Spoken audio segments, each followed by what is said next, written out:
Good afternoon and welcome along. We are bringing you commentary of Burnley against Arsenal today from the Premier League. I'm your alternative presenter, Russ Vernon, and you're listening to Football Commentary Live. We are joined today by our brand new commentator, Matt Iles, who'll be bringing you up to date with the game as it goes on, and we'll be bringing you the team news very soon. We'll be handing across to Matt in around about 10 minutes' time, just before kick-off. Today we're live across Facebook, YouTube, and also on Twitter as well, bringing you the commentary from today's game. Is me. I'm going to be your presenter today. You'll leave me again at half time as well, and then we'll round up other scores from today's matches so far from the early kickoffs, and we'll be bringing you live match commentary from this one today. We've got another game later on tonight with Kieran. We'll be bringing you commentary of Aston Villa against Wolverhampton Wanderers. And then we've got a couple of games tomorrow. Join Matt again tomorrow as Liverpool take on Fulham. And we've also got Manchester City versus Manchester United with Stephen Coppin as well. I'll be back on Monday bringing you the commentary from Chelsea against Everton. And then on Wednesday we've got Liverpool v Leipzig with John Kane as well. So fantastic commentaries coming up here on the channel between now and Wednesday, so stay tuned for that. If we do any more, we'll bring you that. We'll lay it over our Facebook page and our Twitter feed to stay tuned with that. We've got kick-off in around about 10 minutes time, and for the first time this evening, let's say hello to our brand new commentator, Matt Iles. And Matt, how are you doing today? You okay? I'm very, very good, Russ. How are you? Yeah, I'm good, mate. Thank you. Looking forward to this one? I am. It's a very interesting game. I mean, obviously, Burnley have sort of picked up some good home draws. I think they've drawn 4 of their last home games. Arsenal probably produced their best performance of the Premier League season away from home against Leicester 6 days ago. So it should make for a very interesting game. And I think, both sides could easily beat one another. So it's not as easy to call as probably a lot of we're thinking. Yes, a lot of people are probably thinking Burnley may win this with their own form and Arsenal being indifferent this season. Do you think it'll be a close game today, Matt, or do you think one side will win away with it? I could see it being a very, very tough game. I think Burnley are very sort of the same everywhere they go, aren't they? Whether they're at Turf Moor or they're playing away from home, they're very tough to play against, very disciplined, very organised. They're a very, very patient team. So they probably expect Arsenal to really come at them and give them everything that they've got. I think that Arsenal, as we know, he's made a couple of changes in the lineup. He's probably looking ahead to that game in Piraeus on Thursday night when they take on Olympiacos in the Europa League. So, it's still a full, near enough strength Arsenal team that's been put out here. So it's going to be quite an interesting game that we've got our hands on at Turf Moor this afternoon. Yes, and Burnley, for the first time since 1963, could end up getting the league double over Arsenal. And how big do you think that would be for the Clarets? Massive for Burnley. I think obviously, the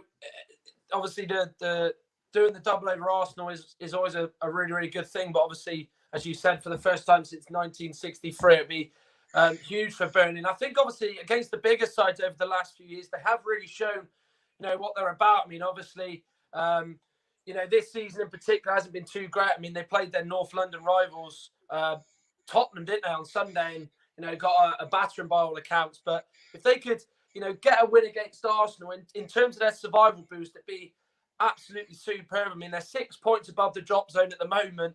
So the gap has closed in the last sort of month from where Fulham are. So if they could get a win today, it just puts the pressure on Fulham tomorrow and, cranks it up even more on, the sides like West Bromwich Albion and Brighton and Hove Albion, who are in and Yes, around. and if you look at the Burnley side today, which they've got the likes of Chris Wood and Matavidro up front, Gudmundson's back in the side as well, following injury. They've got McNeil, who's done well this season.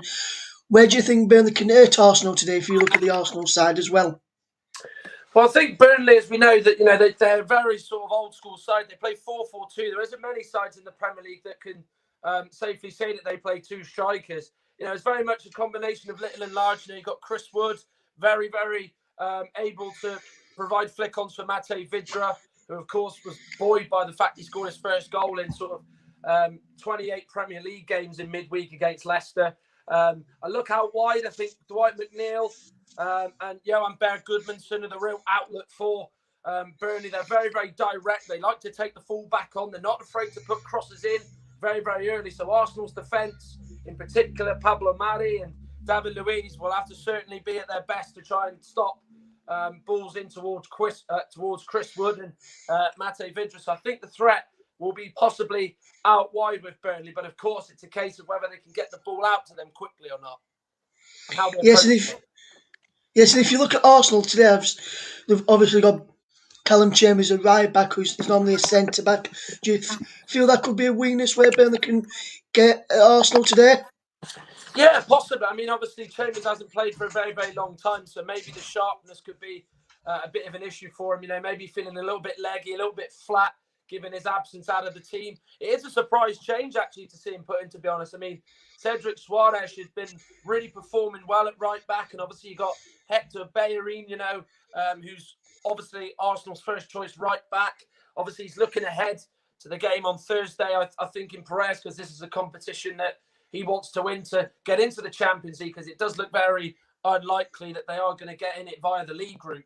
So, yeah, going back to your earlier point, Russ, I think Chambers starting at right back could be a bit of a concern. We'll see, first 15 minutes how well he does and how sort of Burnley approach the game, whether they're going to go right at Arsenal straight away or whether sort of, they're just going to grow into the game and, let the opposition kind of dictate and have the ball like, a lot of opposition teams do when they play Arsenal. Yeah, a lot of teams like to have a lot of the ball. Also, their teams have a lot of the ball. We saw that when they played Leeds earlier on in the campaign at Ellen Road, they let Leeds have a lot of possession. And same at the Emirates as well. Let Leeds have a lot of possession when they could have time on the ball, mainly in the second half. And if Arsenal let teams have time on possession, they like to try to hurt them on the counter attack. Which do you feel if Burnley have a lot of time on ball? Do you think also could hurt them on the counter attack with the pace of like sort of Aubameyang and Saka and Willian?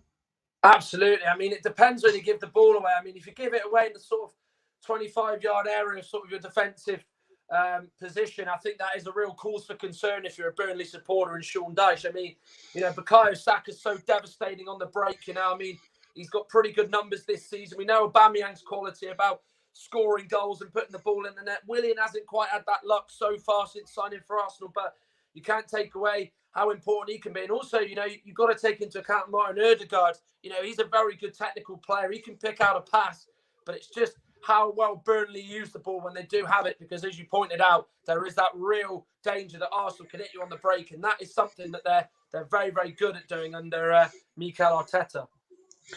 They are, yes, and the teams are almost getting ready to come out now from off and walking, see on the pictures in front of me. And if do you think if Arsenal get the goal, it could be a long afternoon for Burnley? Possibly. It's very, very sort of difficult to say. I mean, Arsenal, sometimes they do tend to start games quite slowly. I mean, obviously against, Leicester, they fell behind to a Yuri Tielemans goal. So it kind of put them on the back foot. If they can get off to that good start, you just never know. But it's how, Burnley deal with it. Are they just going to sit up short, be tight and just keep it at 1-0 and hope to get that bit of good fortune to go on the break, or do they just sort of keep doing what they're doing and let Arsenal really cause them problems? Because Tottenham did that and they didn't learn, and it was a real horrible day that they endured at the Tottenham Hotspur Stadium on Sunday.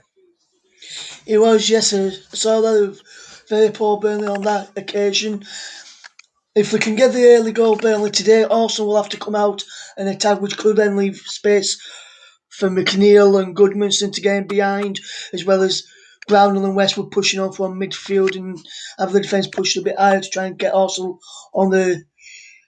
offside when every time they try and get forward to keep the pressure on Arsenal. So if Burnley can get an early goal in this one, it could be a very interesting game to see how Arsenal plan to get back into it and see if they can get back into it, because of the pace of McNeil and Goodmanson could really hurt. Arsenal this afternoon. And the teams are almost ready for a kick-off now. We've just come out onto the field of play. So it's time for me to hand over to your match commentator, making his debut here on Football Commentary Live, and hand over to our alternative commentator, Matt Iles. Matt.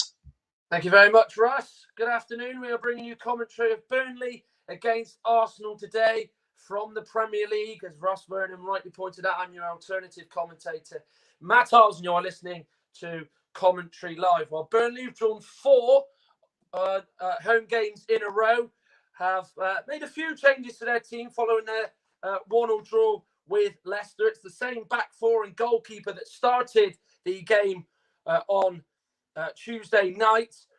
Wednesday night rather. Jack Cork comes out of the team, and coming in his place is Johan Berg Goodmanson, with Josh Brownhill, who's yet to score a Premier League goal, swapping from the right of midfield into the centre, as that is the only change for Burnley. Chris Wood and Mate Vidra both up front. Vidra, of course, buoyed by the fact he scored his first Premier League goal in 28 matches on Wednesday against Leicester. Well, of course, Arsenal in the Premier League 6 days ago last played against Leicester like Burnley did on Wednesday. But, of course, they have had a longer rest period, unlike their hosts. There are a few changes, a few surprise changes in the Arsenal team, to say the least. One of them comes in the form of right-back Callum Chambers. He comes in place of Cedric Soares, who is not involved in the squad today. And Hector Bellerin, the usual first-choice right-back, is saved, it looks like, for their upcoming Europa League game in Piraeus against Olympiacos on Thursday night. Thomas Partey comes in place of Mohamed El-Neni in midfield. Emil Smith-Rowe picked up an injury in the win against Leicester, so he drops out as Martin Ødegaard comes in for his third start as an Arsenal player. And also coming into the team, it sees Bukayo Saka coming in place of Nicola Pepe, who drops out of the team. Captain Pierre-Emerick Aubameyang starts in place of Alexandre Lacazette, who drops to the bench. Well, Andre Mariner is the man in the middle for this afternoon's game. Don't forget, you can follow Football Commentary Live on Twitter, and of course the usual taking of the knee being observed by both teams to stop racial discrimination on social media and in society. Well, we're underway. Arsenal do like playing this opposition. In the 13 Premier League meetings they've had, they have won 10 of those games and haven't lost at Turf Moor. Will history repeat itself for the Gunners, or will Burnley do the double over Arsenal for the first time since 1963? As Burnley themselves aren't clear of danger, as they are hovering just 6 points above Fulham, who occupy, of course, that last relegation position. And Mate Vidra hits the deck as he tries to take the ball under control. And Kieran Tierney goes over to take the first throw of the game for Arsenal. Well, you could easily say that the win against Leicester was Arsenal's best away performance of the season. They, of course, did go a goal down early on with the Belgian Yuri Tielemans scoring. But then, of course, David Luiz, Nicola Pepe and Alexandre Lacazette scored 3 times as Arsenal won the game. Adding to, of course, 3 days before that, where they'd recorded a big win over Benfica to seal their place in the Europa League. It's Burnley pushing high in the opening 75 seconds of this game. Matt Lowton to take the throw, of course. He scored a brilliant goal a few weeks ago in that 3-0 away win at Crystal Palace. He'll be hoping that he can do something similar today against better opposition. No disrespect intended for Crystal Palace. Is Ben Mee. Heavy touch by Dwight McNeil, which will see him unable to get it under control. As Granit Xhaka, who was sent off in the first fixture between these two, in which Burnley won 1-0 back in December.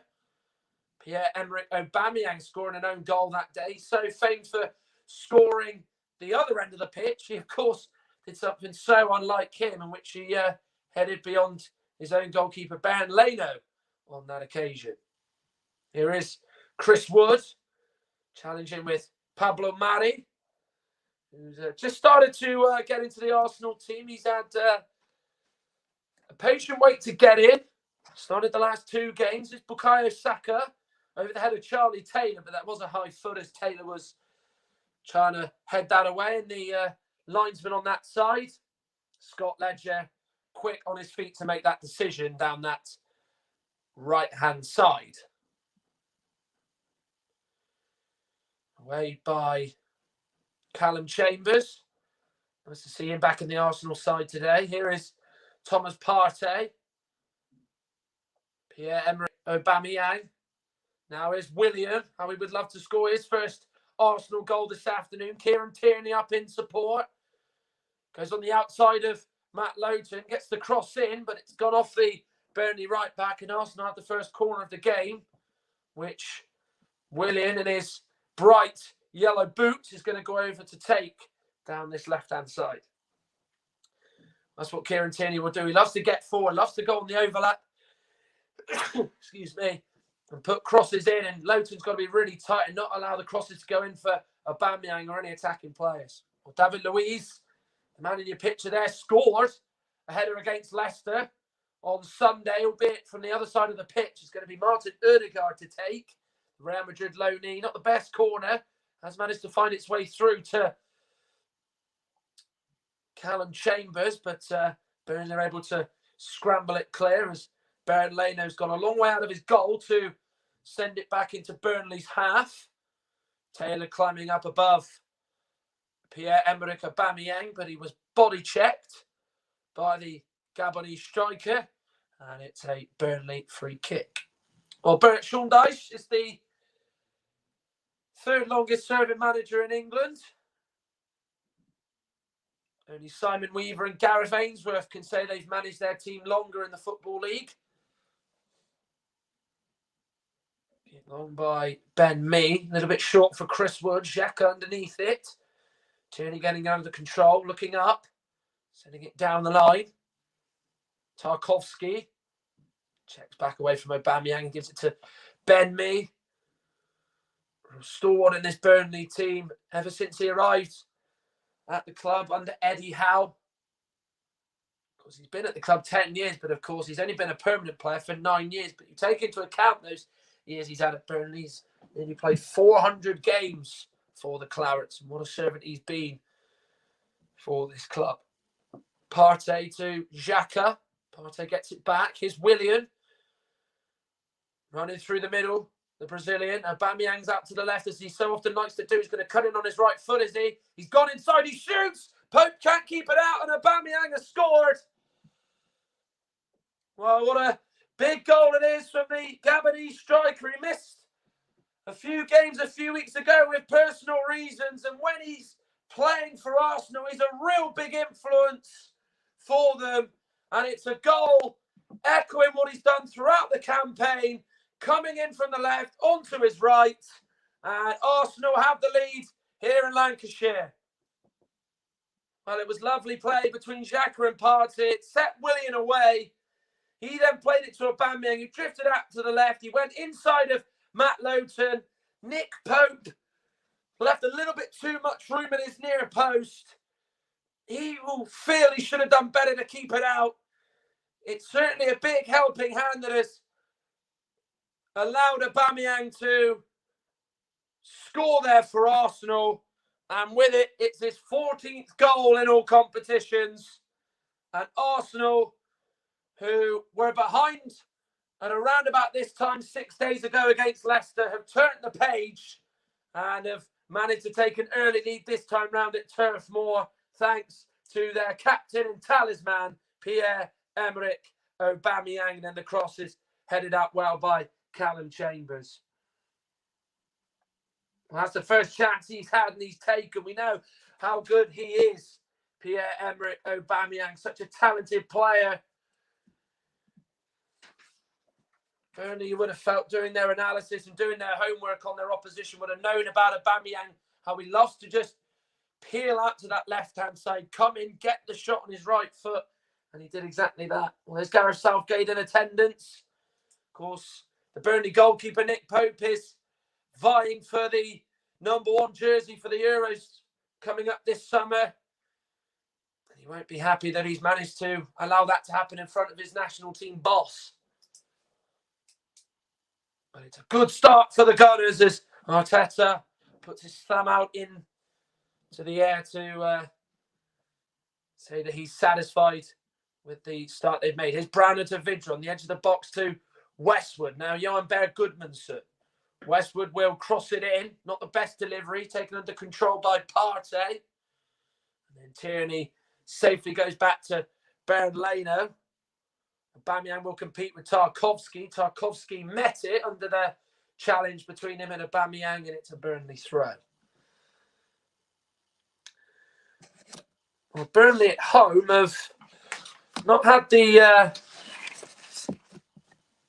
best of seasons, it's fair to say. They have drawn their last 4. 3 of them have been 1-0. Of course, they had that goalless draw with West Brom 2 weeks ago, in which they couldn't score past 10 men, in which they were largely outplayed despite having a man extra. They've beaten Palace, they've beaten Wolves and Sheffield United and Villa at home. 4 wins in that time. As you can see there, in the opening 8.5 minutes, Arsenal have had 67% of the ball. So they really have been dominant when they have had it, have the Gunners. Who, of course, are harbouring hopes of squeezing into the top 7. They finished outside it last year, but of course that FA Cup win in August against Chelsea meant that they automatically qualified for the group stages of the Europa League. If they are to get into the Champions League, they probably will have to win the Europa League, barring some amazing run that will hunt down the chasing pack, in which a real unpredictable top 4 race with Liverpool out of form, Chelsea finding their feet under Tuchel, being unbeaten, Everton and West Ham surprisingly up there. It is up for grabs, more so than probably any other season. Here's Wood, the big New Zealand striker, Burnley's top scorer in the last 2 years. Challenged well by Martin Ødegaard, the Norwegian.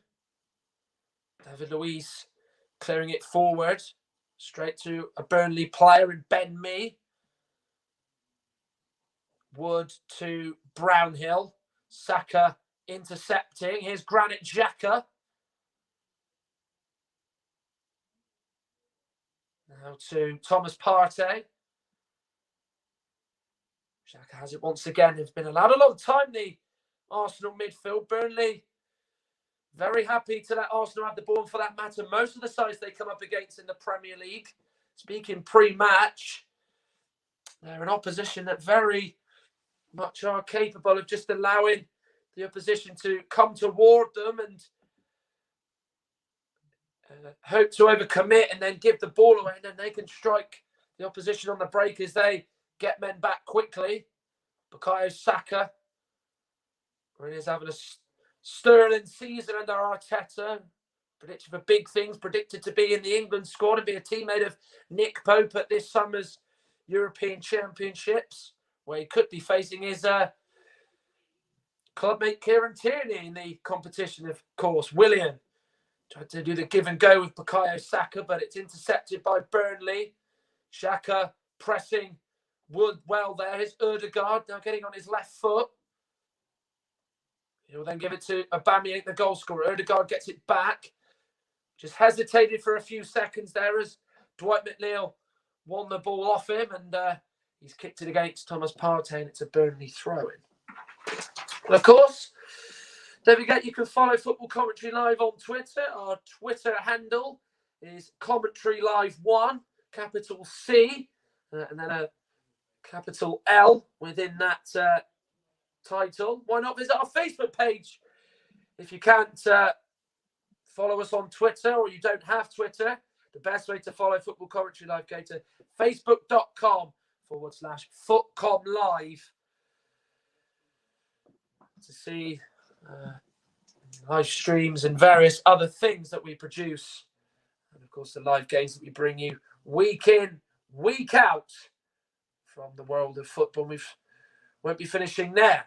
Here is Vidra to Dwight McNeil. A chance maybe here for Burnley. Here is McNeil. Goes on the outside of Chambers. Gets the cross in, but it doesn't trickle out of play for a goal kick. And instead runs on through to Burnley. But it was a little bit of a mistake in the Arsenal midfield that allowed the opportunity for Burnley to get in the Arsenal box.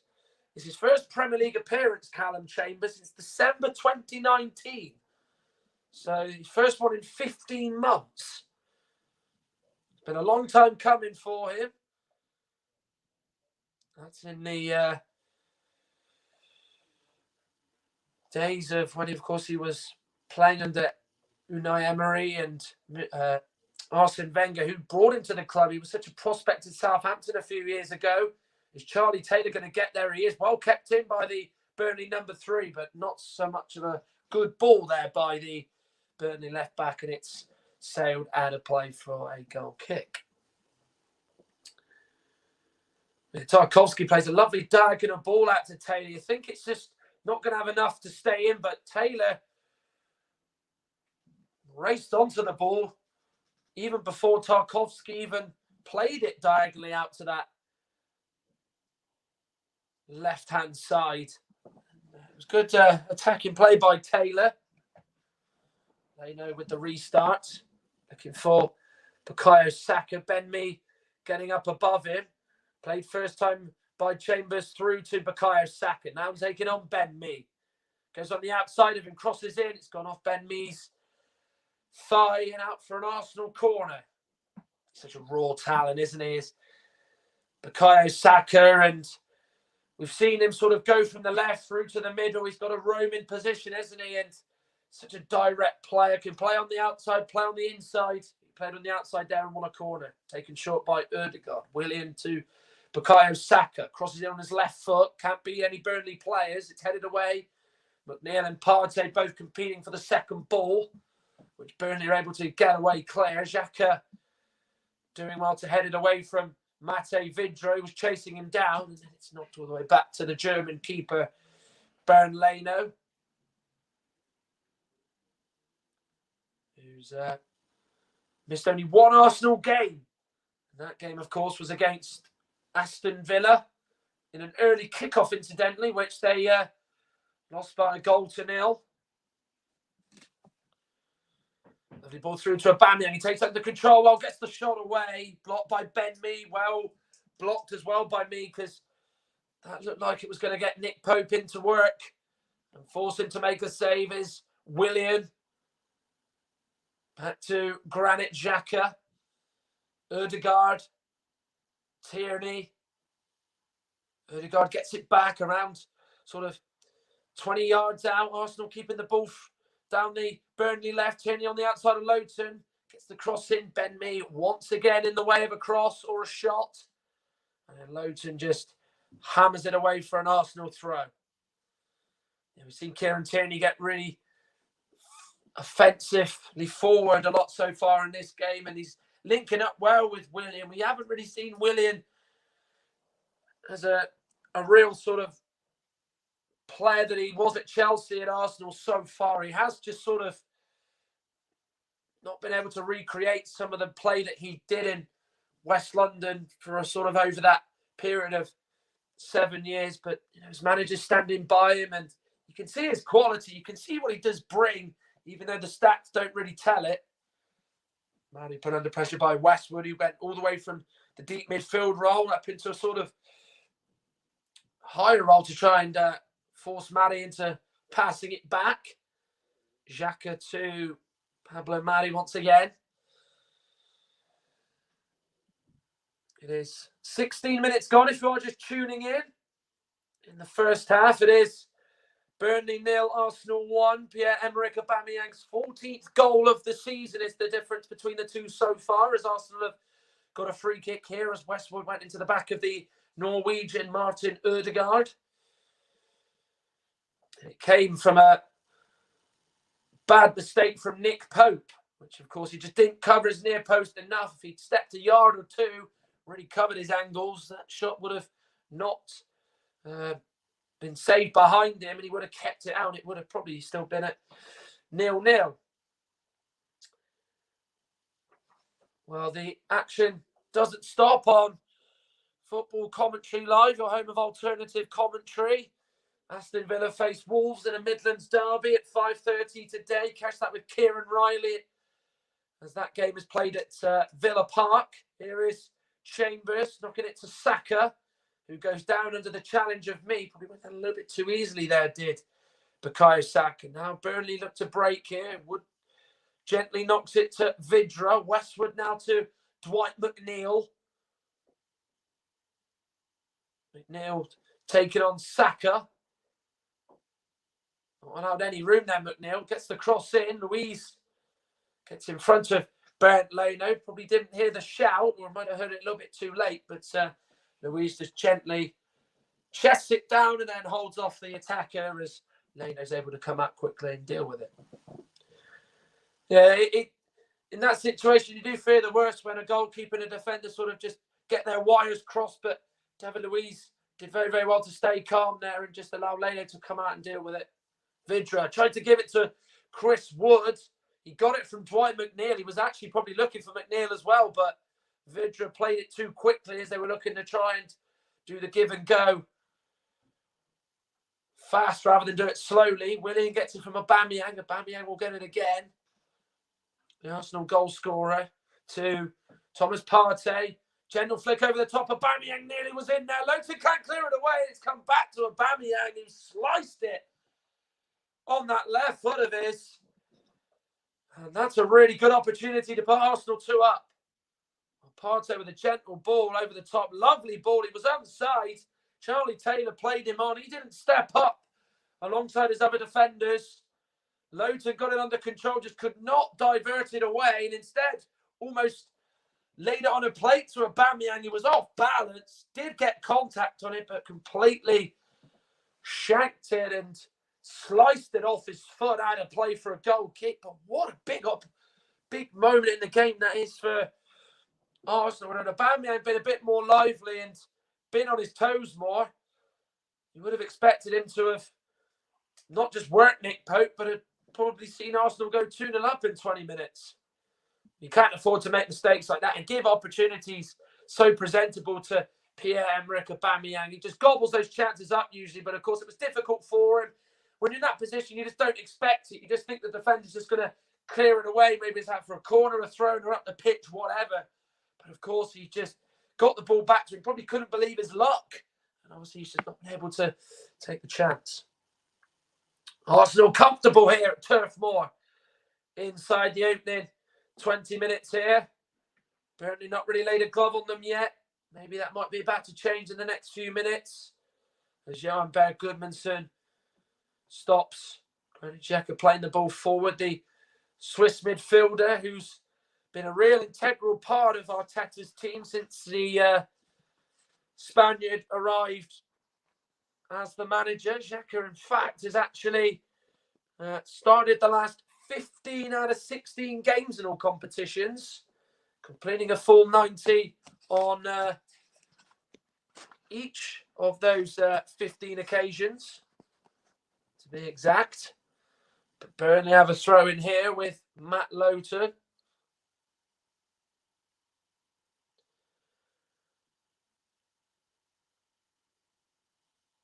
Looks forward for Chris Wood. Dealt with well by Arsenal in Xhaka. Partey with the first time clearance away. Me with the little knock to left-back Charlie Taylor. Me gets it back. Here is now Ashley Westwood. You haven't really seen him get a foothold and get into play, nor has his midfield partner Josh Brownhill. It has been a performance where Arsenal have really bossed the midfield with Partey and Xhaka, and Burnley have just not been able to really string a few passes together. Brownhill with challenge with Aubameyang. Tarkowski booting it back to Bernd Leno, who will just take the ball under control with his foot and kick it to Pablo Mari. Partey. He was bought for big money from Atletico Madrid back in deadline day in October. David Luiz trying to pick out Bukayo Saka, but was unable to do so. Here's Callum Chambers. Saka gets it from him this time. Aubameyang. Saka gets it back. Really good challenge by me. Saka still gets the opportunity away, but he's unable to hit the target, and it's put wide by the Arsenal number 7. Well, Chambers gave it to Saka. He then played a 1-2 of Aubameyang. Me with a really good sliding challenge. It bounced off Charlie Taylor. Once again, it was a presentable chance to Arsenal from a few yards out. Saka poked it beyond Nick Pope, but unfortunately for him, he poked it beyond the goal as well. And that's two big chances in the space of a few minutes for Arsenal, in which they probably could have seen the game out of sight in the first half hour here at Turf Moor. Let's just hope they're not made to kick themselves with those missed chances. Maybe if he'd gone a different technique, maybe if he, gone for the inside of the foot, gone with the opening of his body and gone for the far corner, it would have been better. I mean, he did go for the far corner as he tried to poke it beyond the goalkeeper, but unfortunately for him, it was going a little bit away from the goal, even though he was unlucky. But maybe if he'd gone the different technique of opening his body up and, looking to just try and put it right in that far corner, almost a postage stamp, it would have been a bit different maybe for Saka. Wood and Luiz competing for that ball. Luiz stands up, the New Zealand striker, as the ball goes out of play for a goal kick.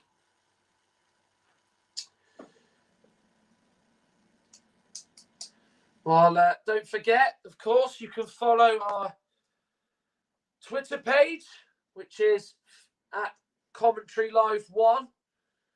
Or if you're not on Twitter or don't have an account, you can follow our Facebook page, which is, of course, facebook.com/live/ not / if you want to see what's going on our Facebook page and watch the stream via that. It's a free kick to Burnley, so a chance to push men forward.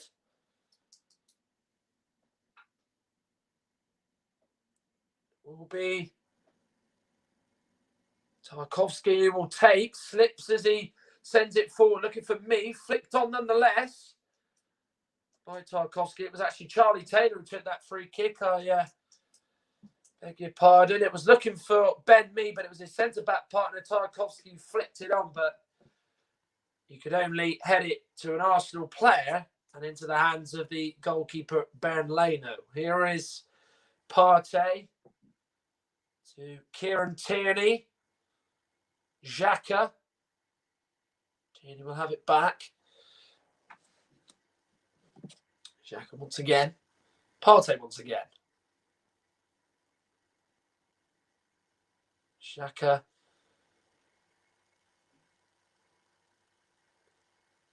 I'll give it to Pablo Mari. They haven't played alongside each other very often. Arteta decided to rotate the team and give Mohamed El Neni a rest and allow Partey to play in midfield. Of course, he did suffer that injury against Tottenham in the North London derby back in December, which had sort of seen him have to recover from injury and have to find his way to get back in the team. He's got his chance today. There's Martin Ødegaard. Such a bright prospect when he burst onto the scene at Strømsgodset in Norway a few years ago. The youngest ever player to play in Norway at 15 years old. The youngest ever international at 16. But of course, his young career has been blighted by another certain Norwegian in Erling Braut Haaland, who's absolutely shone since breaking through at RB Salzburg. Here is Partey put under pressure by Wood. Pablo Mari goes in on Vidra. Advantage played by Andre Mariner. Here is Chris Wood. Westwood. Plays out to the right with Lowton. Touch. Cross goes in. Away by Xhaka. Hit by Westwood. And that's gone well into the stand behind the goal. And that's Burnley's first shot of the game inside 26.5 minutes. Yeah, they do like getting balls into the box. Burnley. Lowton put that ball in. It was away by Xhaka. It came to Westwood. He set himself nicely, but he just almost wrapped his foot around it too much. Probably put a little bit too much of his body over the shot. Mari escapes a booking for that earlier foul on Matej Vidra. Good advantage played by Andre Mariner. It's just a shame that Burnley couldn't profit from it.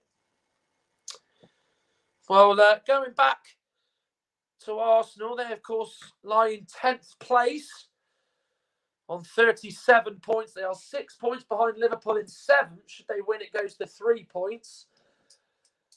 Of course, they still really harbour hopes of getting into Europe for next season. Because they had that dreadful run in sort of the back end of November to December, in which they had a real torrid run and were really down the table, weren't they? In sort of the bottom 7 of the division before they'd managed to pick themselves up under Mikel Arteta. And it was a bad spell for the Spanish coach, Tarkovsky.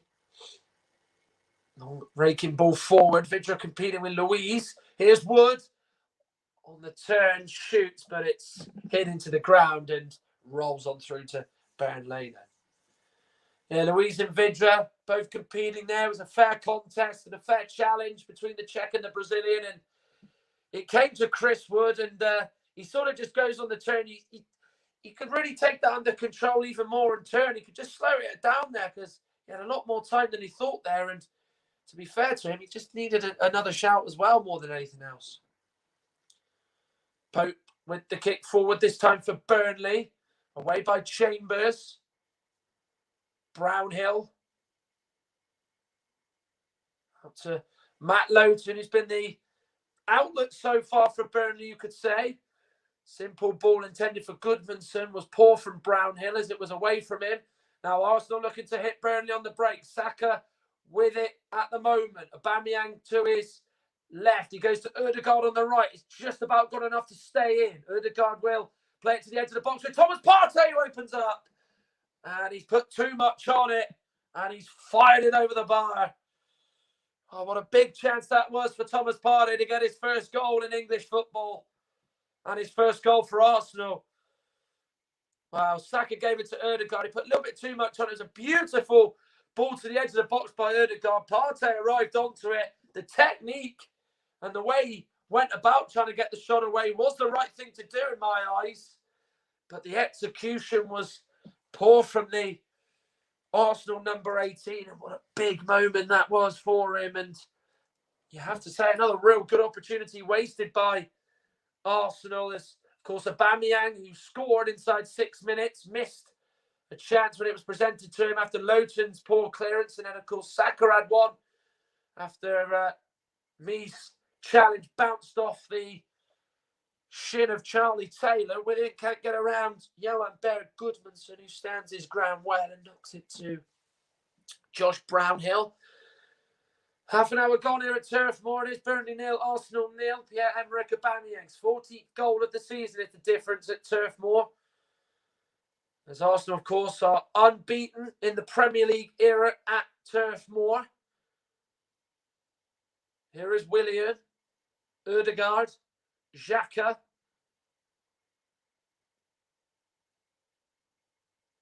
Chambers to Bukayo Saka.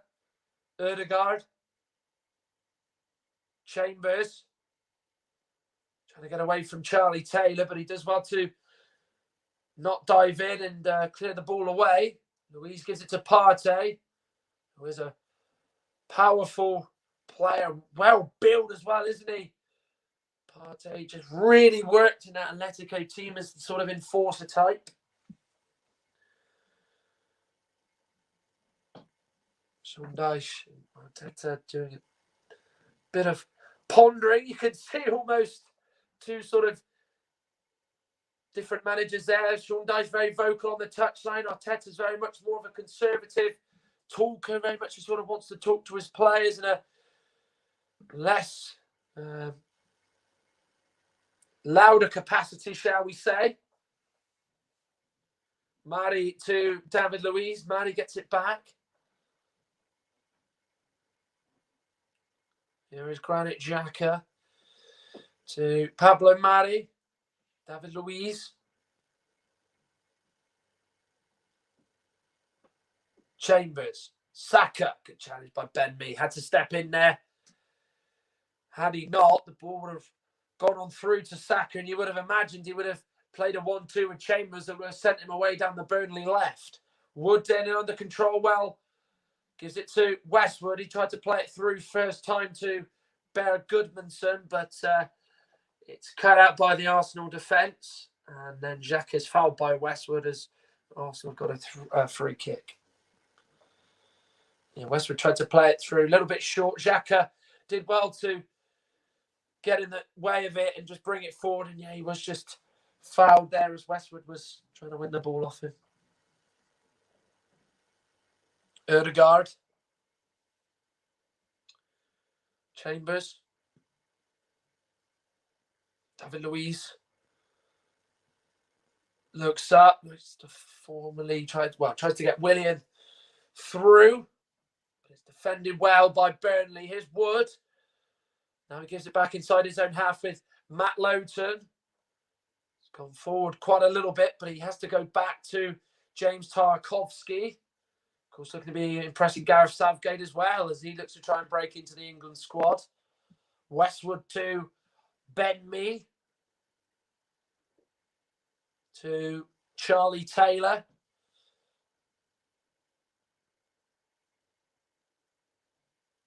Westwood. Taken on the chest well by Chris Wood. Lovely ball out to Matt Lowton. Support is inside the Arsenal box. Rather than anyone coming short. He gets it back from Bear Goodmanson.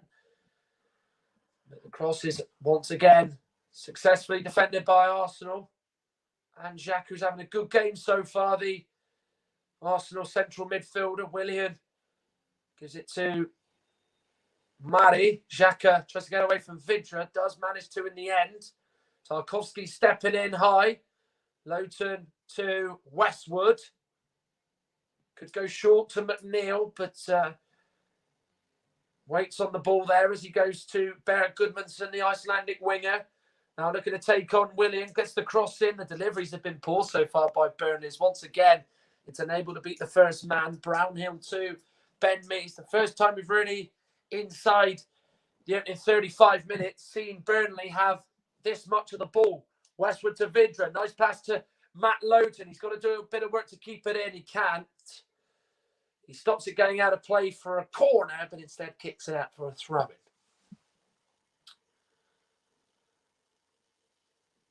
Yeah, it was a nice little interchange there between sort of Burnley and the midfield. They got it from sort of the right to the middle. We haven't really seen a lot of Dwight McNeil. I mean, in this game, we know his ability. He does like to take players on. And, of course, Burnley's wingers, Bear Goodmanson and McNeil, are very, very important to this team. They are the real attacking outlet, if you like, with those crosses in. They haven't really been able to be used so far, which I did say pre-match would be a bit of a problem potentially for the Clarets. Well, they're probably, at the moment, sick of the side of playing sides from North London. Tottenham eased past them on Sunday in that 4-0 win. And of course, Arsenal are so far yet really been untested as they lead 1-0, but in truth, they could be more than the one goal up if they had their shooting boots on. Here's Brownhill. He's it to the edge of the box. Saka away. Ødegaard to Xhaka. Could have played it to Aubameyang first time, but decided against it. Instead, he's going to try and get him on the go forward. Nick Pope has come out a long way.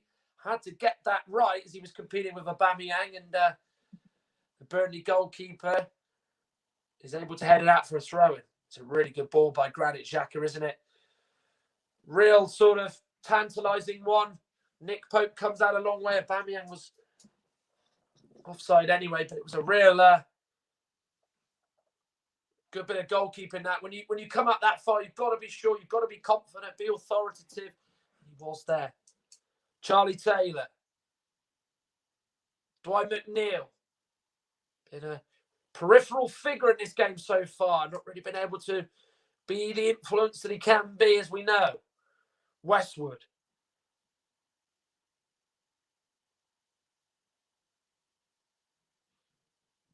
Wood to Dwight McNeil. In the middle now to Westwood.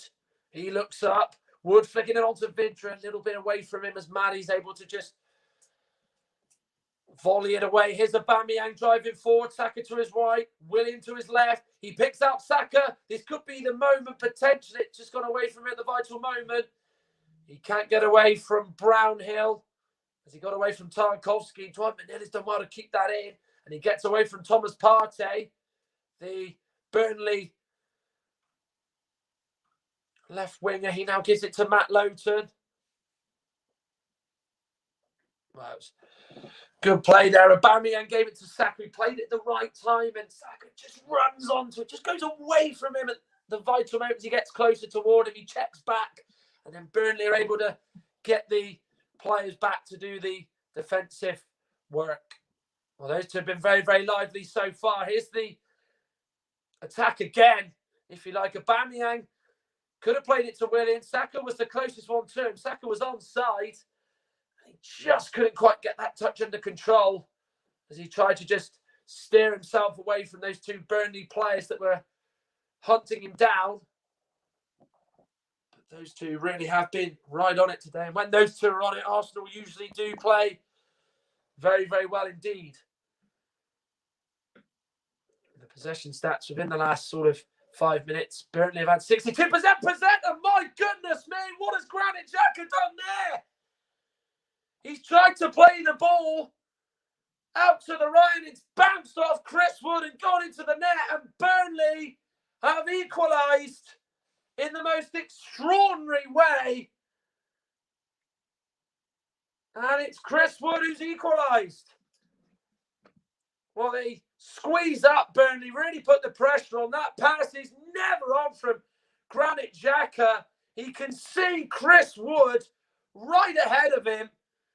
He's blocking the path, and in between him and the pass and David Luiz, and it just hits Chris Wood. He makes sure he turns to make sure it goes in the net. Burnley is absolutely nowhere near it, and that's an absolute calamitous error from Granit Xhaka, who's so often been the fall guy amongst the Arsenal supporters, has made a real mess there and has allowed Burnley to equalise. Chris Wood says, even I don't know.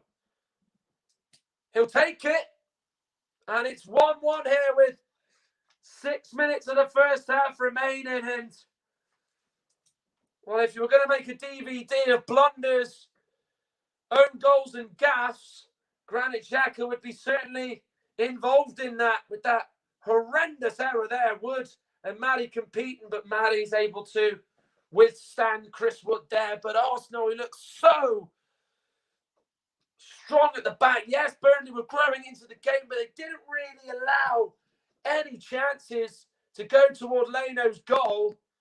And they didn't even have a shot on target, and still haven't actually had one, Burnley, and yet they've given them the most unbelievable list of equalisers you are ever likely to see this season. But now they've got to try and get back in it. And at the moment, those missed chances from Saka, Aubameyang and Partey are being felt in and amongst the Arsenal camp. And those fans at home will be so frustrated that the chances haven't gone in. They just allowed a chance like that as we head into the final 4.5 minutes of the first half. And of course, you are listening to the home of alternative commentary, Football Commentary Live. Here at Turf Moor, Burnley 1, Arsenal 1. Aubameyang's goal 6 minutes into the game gave Arsenal the lead, his 14th strike of the season. Then Chris Wood, 6 minutes until the end of the first half, equalised. Xhaka tried to play it to David Luiz. The ball is never on. Just give it back to Leno, who can just absolutely smack it clear. And Granit Xhaka knows what a massive error that is. A player who's made mistakes, whether it's been red cards or challenges in the past or just silly errors. It seems to be that playing Burnley this season really brings out the worst in him. Of course, he was sent off in the game early in the campaign, in which Burnley won 1-0 at the Emirates back in mid-December. And he's given them a goal to equalise here and make it 1-1. Vidra to McNeely, gets the shot away, saved by Leno. Hit it low, but it was straight down the throat of Ben. Leno deals with it. Now is Martin Ødegaard to Willian. Looks to try and play Tierney, but the pass bounces off Per Goodmanson, who steps in to not allow the pass to run on through to Kieran Tierney, the Scottish left-back. Well, I think you have to say, to be fair, yes, Arsenal have had the better chances in the game, but Burnley, do deserve some credit in the game. They're so patient, aren't they? They just do not panic. That's what makes this Burnley team just tick, doesn't it? You know, that they're happily just keep it at 1-0. It's just a case of just not allowing the other goals to concede. They're very, very good at doing that. In the last few months, they've been so key, and it's what's been one of their real strengths. And then they just squeeze up. They sense an opportunity, and they just potentially think that Arsenal are going to make a mistake, and they do exactly that in the game. David Luiz to Thomas Partey. Martin Ødegaard to David Luiz. Mari knocks it back to Burnley. Willian. Xhaka. Saka to Partey.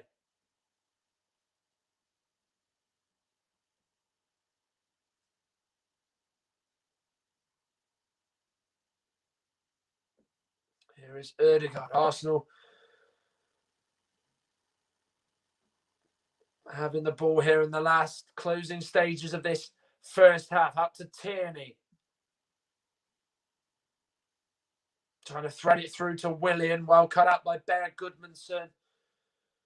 The wingers really do the hard work off the ball for Burnley. They really do help their defence when teams attack. That's a lovely ball through to Willian. No, by David Luiz. Here is Willian in the box. Tries to cut it across for Ødegaard or Saka, but it's defended well by Tarkowski. Yeah, David Luiz does well. Takes it on the chest. Volleys it forward to Willian. It was a smashing ball out to him. Leaves Lowton out of position, and it means Tarkowski has to come out and try and deal with the cross, which he's able to do really, really well, to be fair. Well, they did score right at the end of the first half against Leicester. Are they able to do it again as they look to try and regain the lead here in Lancashire? And it goes by Willian, well headed away by Bear Goodmanson. Here is Ødegaard. To Tierney. Surely got to get the ball in. There's 4 Arsenal players inside that box. Here's Willian. He'll cross it in. Not a bad delivery over the head of Callum Chambers. Tarkowski will just knock that out of play eventually for a throw in. He just managed to flick it away from an Arsenal player there and chased it all the way down as he volleyed it out for a throw in. Tierney to Willian. Now Xhaka.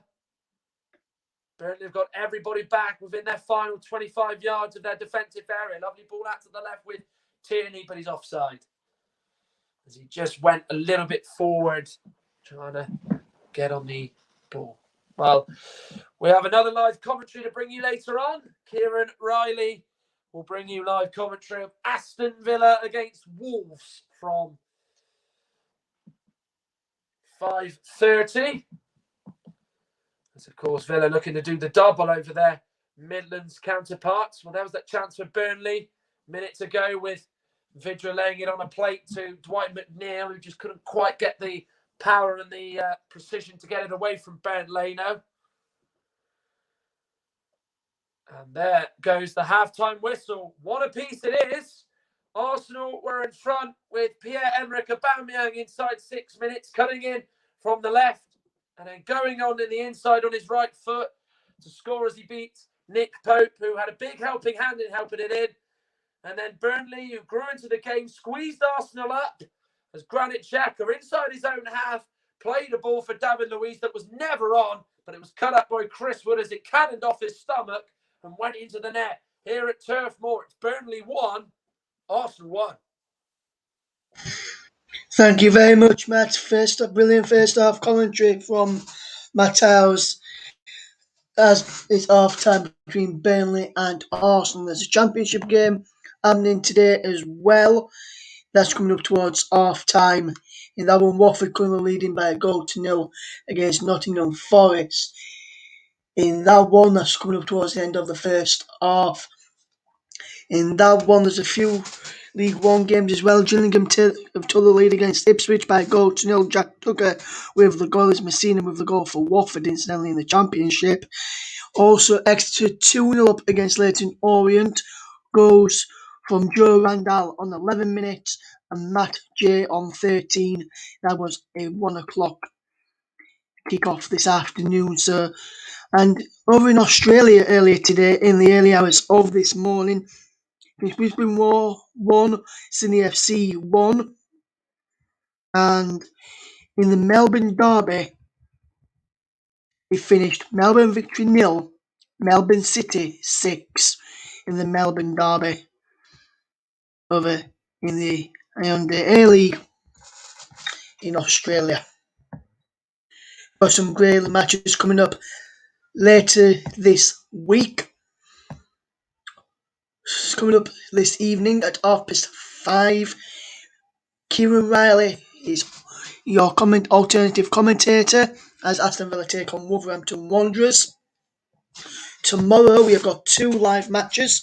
We've got Matt Iles at 2 o'clock as Liverpool take on Fulham. Then at 4:30 we have Manchester City versus Manchester United with Stephen Coppin. And then on Monday we have Chelsea against Everton with myself, Russ Vernon. And then on Wednesday we have got Liverpool v Leipzig with John Kane. More commentaries. To find out where more commentaries in what we've got coming up, why not visit our Facebook page? It's the best way to follow Football Commentary Live. Go to facebook.com/FootCom Live. And also you can follow us on Twitter. Our Twitter handle is Commentary Live 1. Make sure you keep up to date. For all that, we've had a few comments during that first half, which I'll just run through some of those now. And I'll put them up on the screen so you can read them. Mike Ornament says, William coming good lately. That's 4 assists in the last 3 games from him now after today. That's when he set up Pierre-Emerick Aubameyang on 6 minutes to give the Gunners a 1-0 advantage. And he earlier on as well, he said Burnley's defence was all over the place. That was a bit earlier on in the broadcast when Mike said that. Mike's gone on to say about Granit Xhaka, he's done very well to get back into the side and pull the negativity behind him after not just the Palace at home but the reverse fixture here again at the Emirates against Burnley, where many fans were calling for him to play for the club again. And then just as Mike pulled that, he says, and just as I say that, he gives them a goal, and he did, and he calls him an utter idiot. Mike's gone on to say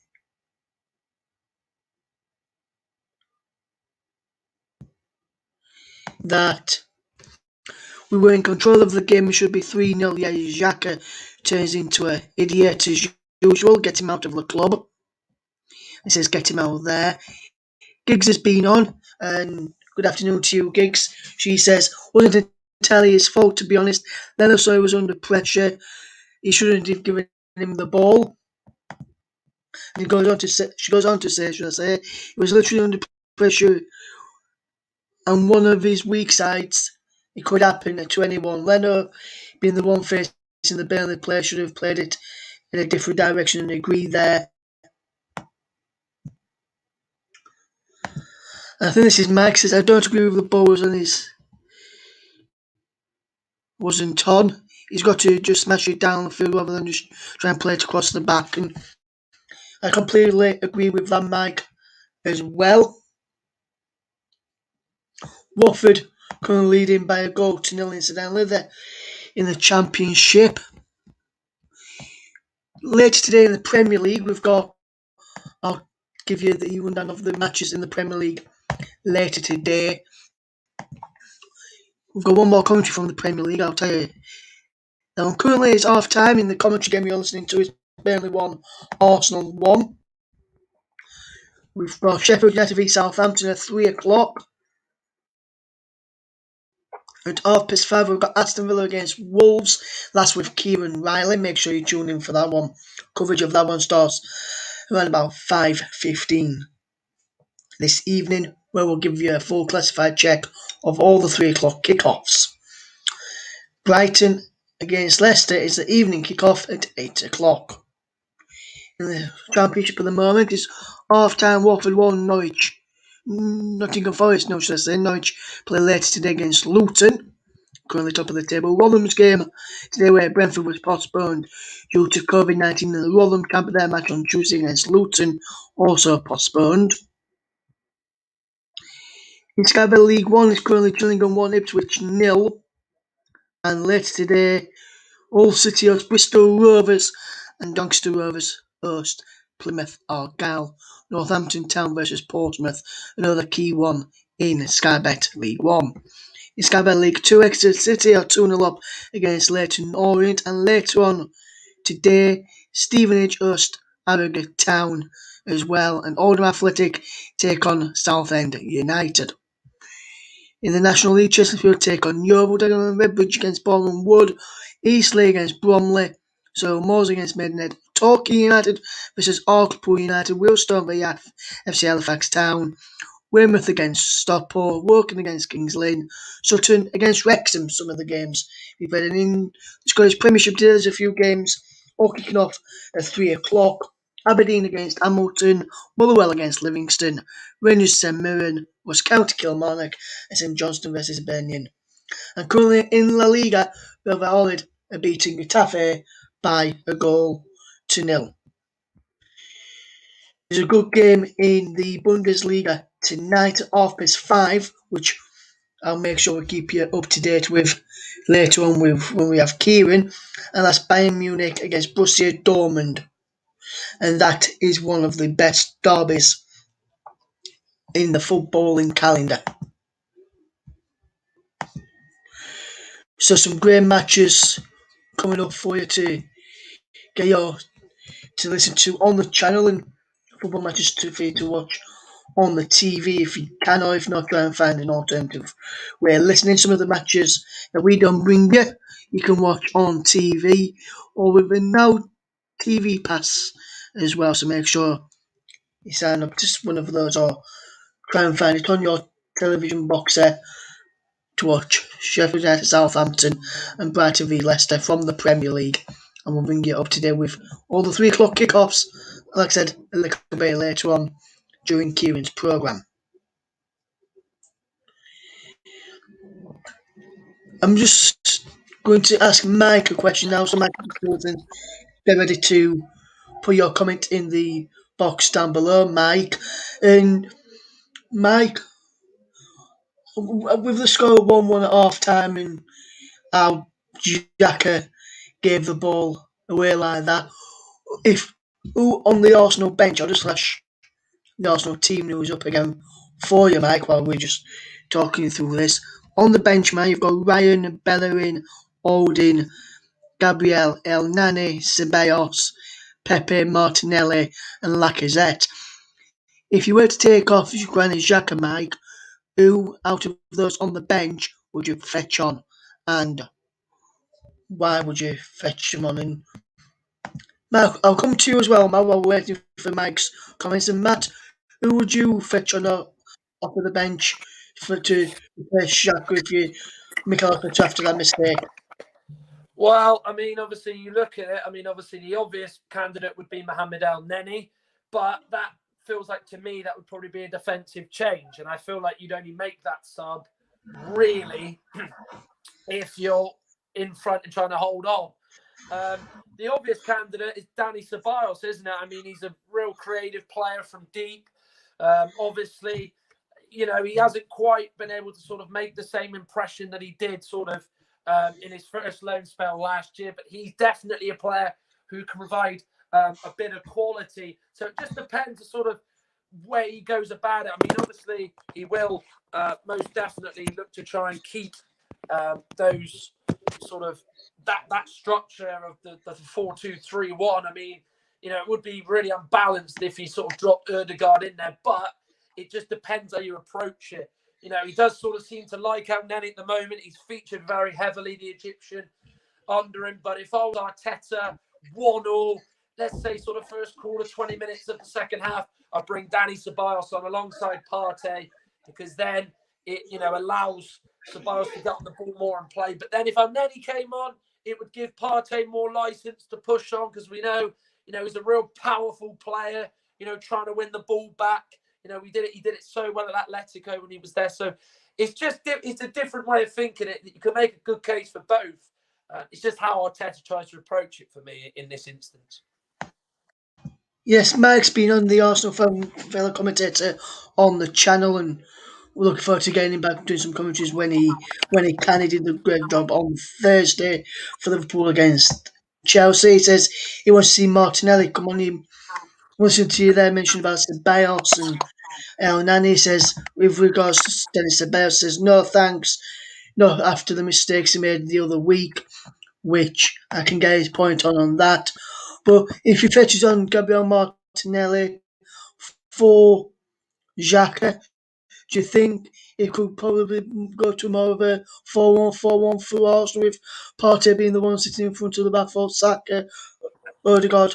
So maybe William pushing in Martinelli out wide on the left in a 4-1-4-1 formation for Arsenal?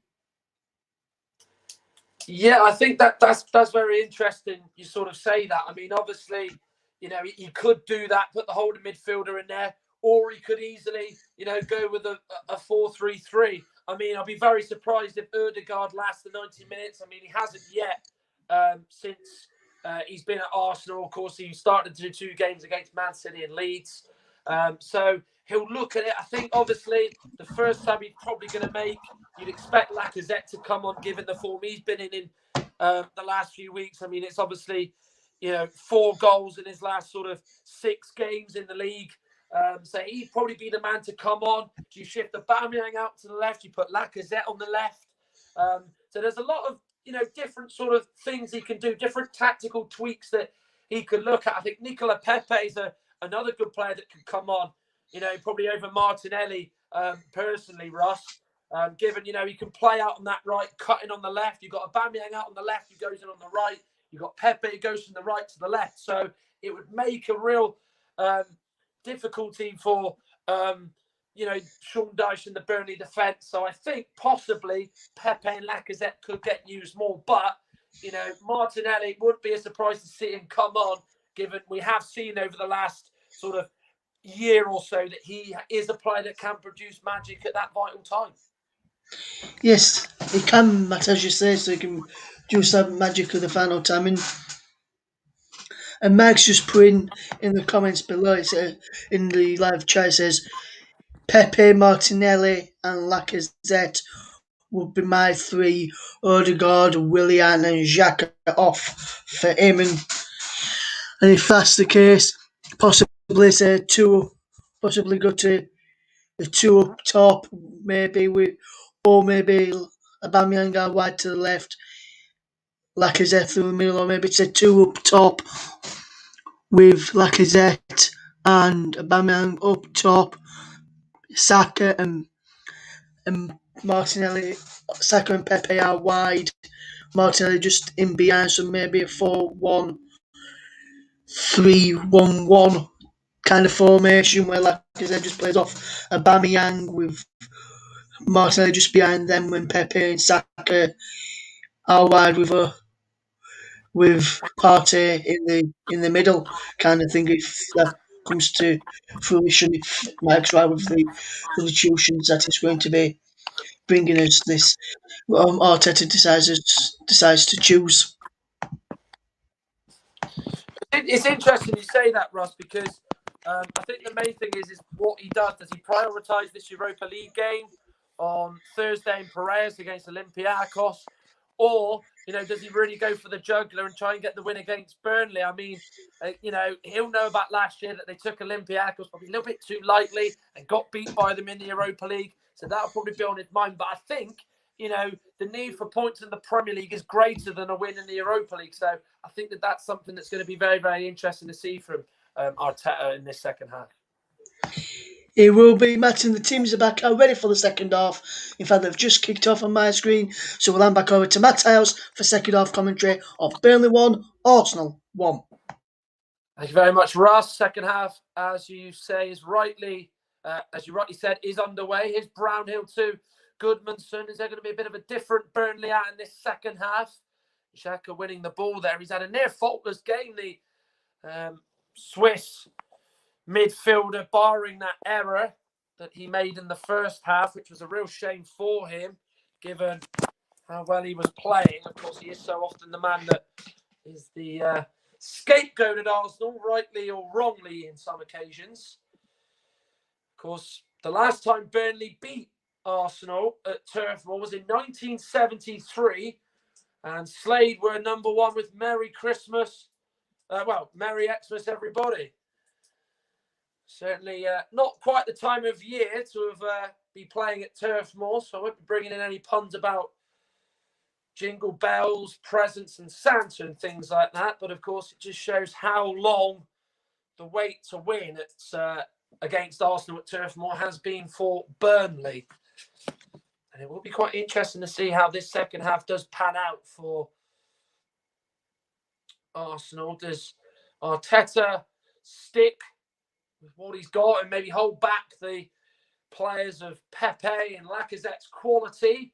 Or does he simply sort of just bring them on as early as he can and go for the 3 points? There was some very interesting comments made at half time, and you can see a rip in Xhaka's shirt, such as a player that, of course, a lot of teams do go and press to try and win the ball off, that they do probably just, leave an arm on his shirt, as you can see there.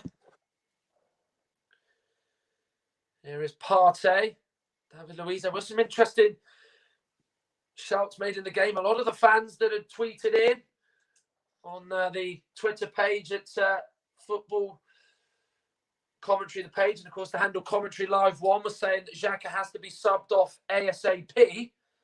But of course he is out for this second half, hopefully trying to make amends for that horrible error, which is so far getting Burnley a point in this game. Long kick by Pope, not going all the way, as it's only in the middle as far as Xhaka. Here is Callum Chambers. Did well in his first Premier League start since December 2019 for the Gunners. Aubameyang and Tarkowski competing there, but he can only head it Tarkowski to the Brazilian Willian. Kieran Tierney coming up quick to try and help him out. The cross is defended well by Tarkowski, and then Westwood sends it away.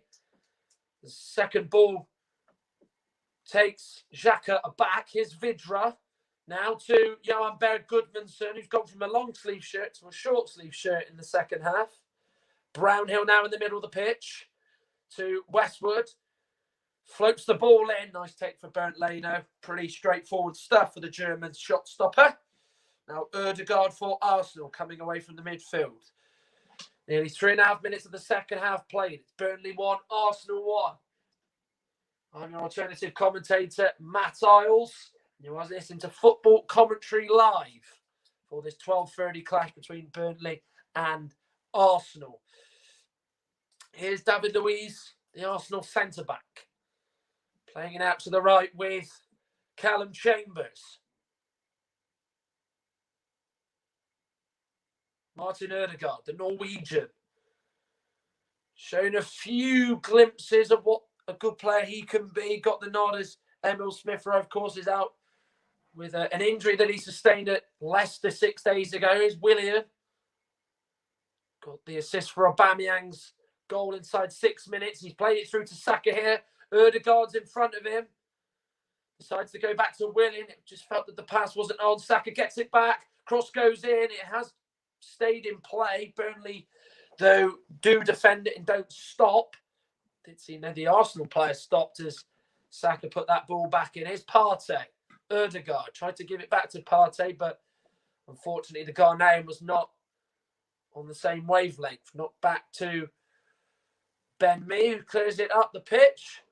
And it's gone all the way through to Wood, but then Callum Chambers comes in and gets there ahead of Matej Vidra. Yeah, Arsenal just having a lot of the possession in the early sort of 5 minutes of this second half. They would just love to get that early goal, wouldn't they? I mean, we know what Burnley are going to do. They're very much going to be exactly the same as they were in that first half. They have, to be fair, as the half wore on, defended largely solidly Burnley didn't allow more chances to come, and they made more ground up the pitch. They put the squeeze on Arsenal's defence in midfield when they were sitting deep. So you can really say there has been a lot of positive to take from Burnley's performance so far. Willian. Tarkowski did well to just come alongside him.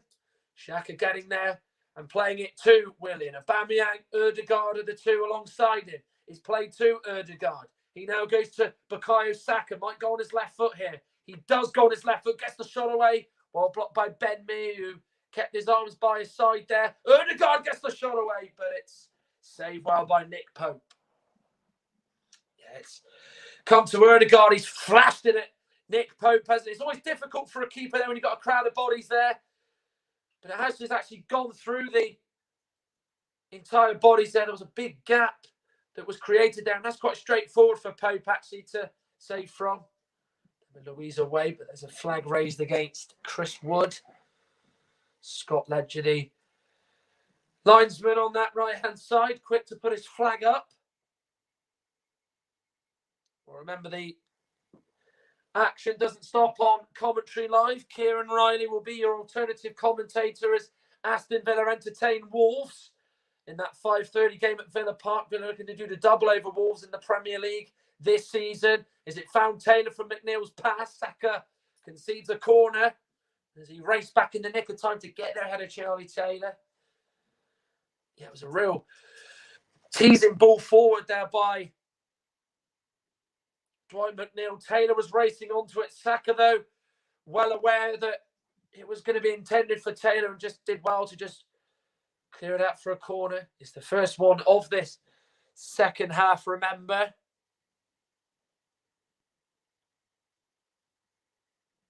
It's going to be taken by Westwood, taken by Leno, who was fouled, it looked like, by Tarkowski, but of course Andre Mariner doesn't need to put the whistle to his mouth as Leno was able to gather anyway, despite being put under enormous pressure there by Tarkowski. Well, Westwood put it right under his nose. There was a push on Brownhill. He did go looking round to the referee here. Well, there is an arm in the back. Whether or not there's actually a shove is another question that's been told to Andre Mariner, who had a real good view of it, bird's eye view of it, front row seat, whatever we'll call it. And he was well on the spot to say no, that is no foul by Bernd Leno, and that was in the laws of the game. Taylor knocks it forward, only to Callum Chambers, though. Partey. We would feel with Arsenal's run coming up, there are 3 important games to come after this, so they would dearly love to get a win. They've got Tottenham at home in the North London derby next Sunday. They then travel to West Ham away this month and also go to Liverpool on the first weekend in April. Here is Saka. Of course, they've also got those 2 Europa League games against Olympiacos to come. Here's Chambers with the cross. It's found Saka. Shoots on his weaker right foot. It's charged down once again by the Burnley defence. It looked like for a moment there Saka was going to get that shot at Nick Pope's goal. Vidra tries to find Wood. Stepping in there was Pablo Mari. He did a really good job there. And then Ben Mee safely goes back to his goalkeeper. Knocked forward, away by Callum Chambers. Here is now Chris Wood. Westwood. In the middle to Bear Goodmanson.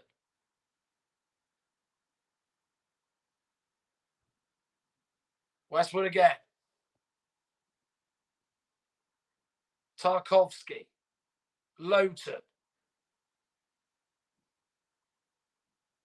Ben Mee.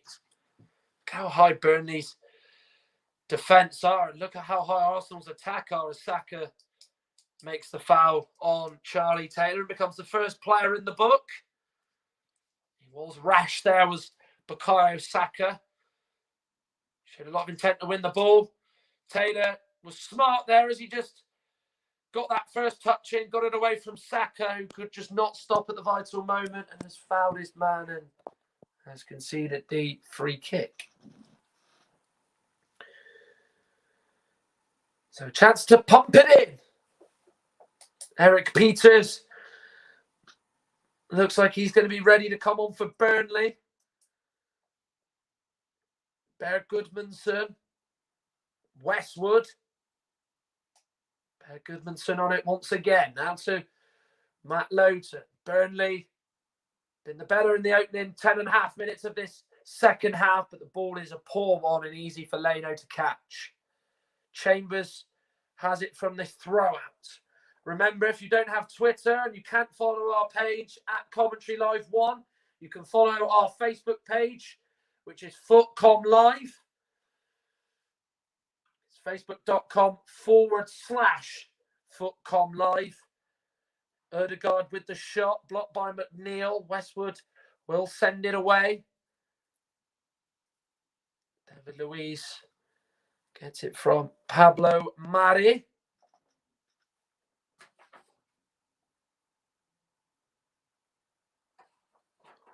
Of course, we are bringing you the match live from Turf Moor with me, your alternative commentator, Matt Iles. If you are just tuning in, it's Burnley 1, Arsenal 1. Pierre-Emerick Aubameyang got the score, rolling inside 6 minutes via a big helping hand from Nick Pope, who couldn't keep the shot out with his near post. And then there was a Arsenal mistake from Granit Xhaka as he tried to play the ball to David Luiz. But of course, in between him and David Luiz was Chris Wood, who turned into it. Ball bounced off his chest and Arsenal conceded, and Burnley were level 6 minutes before the end of the first half. Here is Callum Chambers to Granit Xhaka. Chambers has it again. David Luiz, Burnley retreating and just allowing Arsenal to make strides toward their goal. Now to Callum Chambers. He gets the crossing, not a bad delivery. Beat Ben Mee, but didn't beat Nick Pope, who was able to take that cross into his hands. Crosses like that are really a dangerous one to deal with as a defensive team. You just hope for the attacker's sake you can pick him out. Aubameyang was just a little bit away from it, but it was better from Arsenal. Quicker, getting it down that left-hand side. Chambers knocking it forward. Aubameyang will give chase. Too short for him. Ben Mee knocking it forward to the captain. To Ashley Westwood, rather, who was captaining in Burnley in Ben Mee's absence. Lowton with the ball forward. Tierney away. Per Goodmanson stabbing it toward Vidra. Away from him. Maddie getting in there. Here's Xhaka with time to look up and play a pass, whether it's to the right or the left. Plays it to Partey. Now to Willian.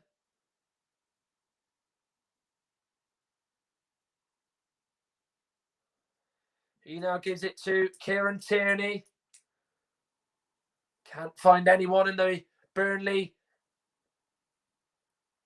boxes in a dark blue point of view, if you like. Here's David Luiz. Took too long on it, and then coming in to intercept was Dwight McNeil. David Luiz put his arms up to say, where was the support there, as Burnley, and in particular Dwight McNeil, were able to get close to him very, very quickly. Forward by McNeil, by Westwood, sorry. Mari tossing and turning as he tried to clear that away. Does eventually do so. Here is now Vidra, Westwood, McNeil. Gets it through to Brown via a deflection. Tierney clearing it away. Lowton was trying to get on it in the box. They're really growing in confidence here. They really do sense that there is a chance. They've just got to try and conjure up that chance. That's got to be the main component for them. They're in this game. He knows it, and the rest of his coaching staff do. They've stifled Arsenal in this second half, and you've got to give Burnley a lot of credit for what they do. Well, as it stands, they're on course for a 5th successive home draw, which began with that 1-1 draw against Brighton a month ago, and then since then they've drawn 1-1 with Leicester and Fulham, and then they've of course drawn 0-0 with West Brom 2 weeks ago. So you'd probably argue that this would be out of the 5, the second best, given that they drew 1-1 with Leicester City side still in the top 4 of the Premier League. Ben Taylor knocks it back to Pope, who sends it long for Wood, who goes down into the challenge of David Luiz and gets a free kick. There was an Arsenal player warming up. Arteta has seen enough. David Luiz isn't so sure that there was a foul there. You can just see Wood loses his footing temporarily, and there is a little arm in the back there from David Luiz. Alexandre Lacazette coming on. 11 goals for him this season. Out of the side today in place of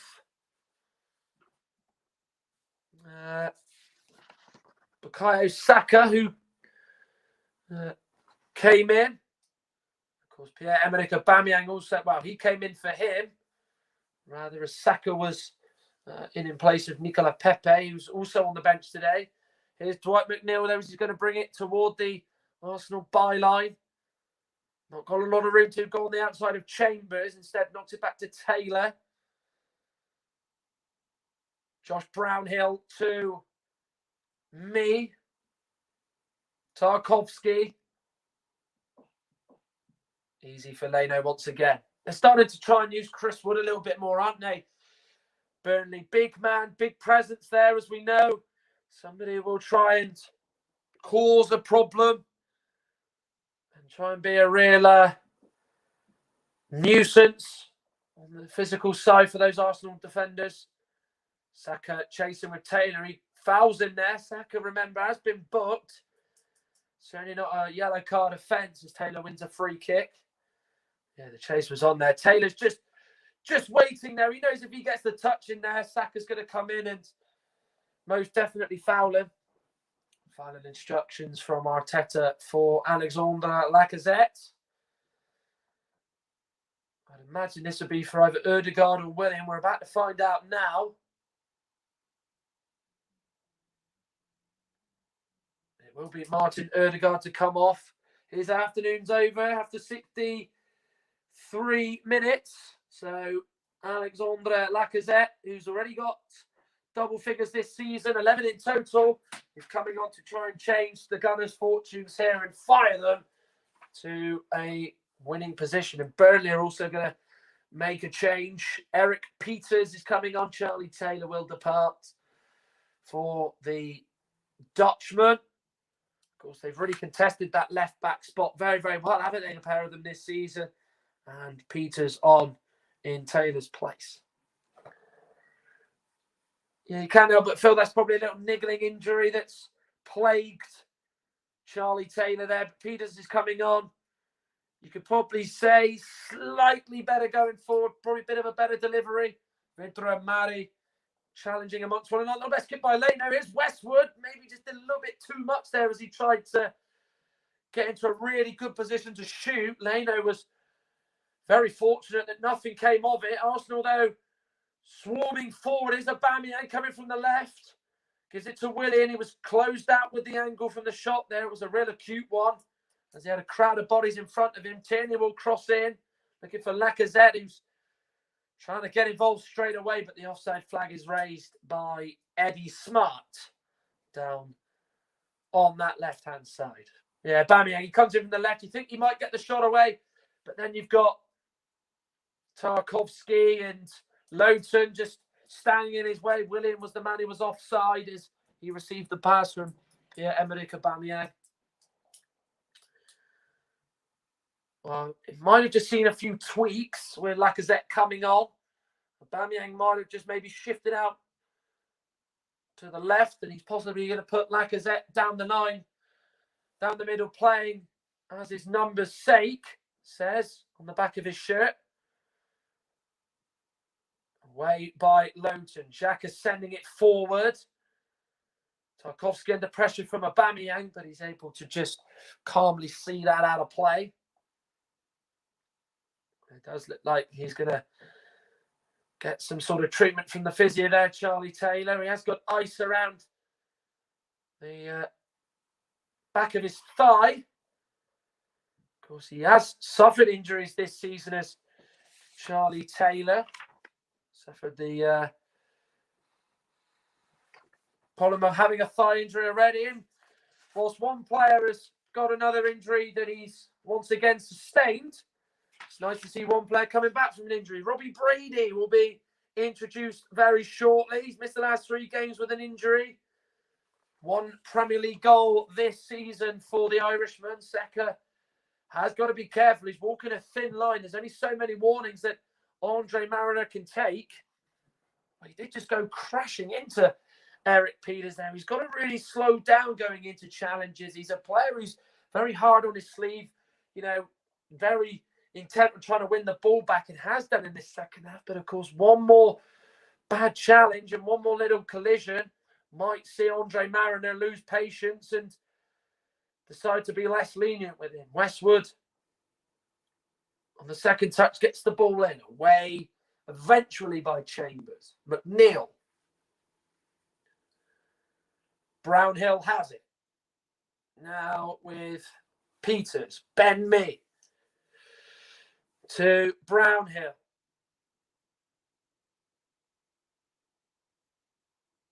Peters to Mee once again. He looks up, looking for Wood, away by Chambers. Partey there, made a mess of the clearance, and then Chambers has to just smash that out down that right-hand side he's playing. Brady is going to be introduced now as Johan Berg Gudmundsson is replaced. So, of course, these two coming into it missed the last 3 games. One started, one was on the bench. And it's Brady, the man who will be coming on for Berg Gudmundsson. So, might see McNeil now go to the right and then Brady go and play on this favoured left-hand side. Nicola Pepe is getting instructions from the coaching staff. He's, of course, scored in 4 of his last 5 away games for Arsenal, including the wins at Leicester, the defeat to Wolves, the win against Southampton, and the defeat to Everton. That is, of course, the 5 games he's played in. Vidra. Can't get away from Partey. Oh, he can. There he goes down. Andre Mariner shakes his head to say no penalty. There were appeals from Burnley. There's no doubt about it. But I think maybe a penalty there was going to be a harsh call.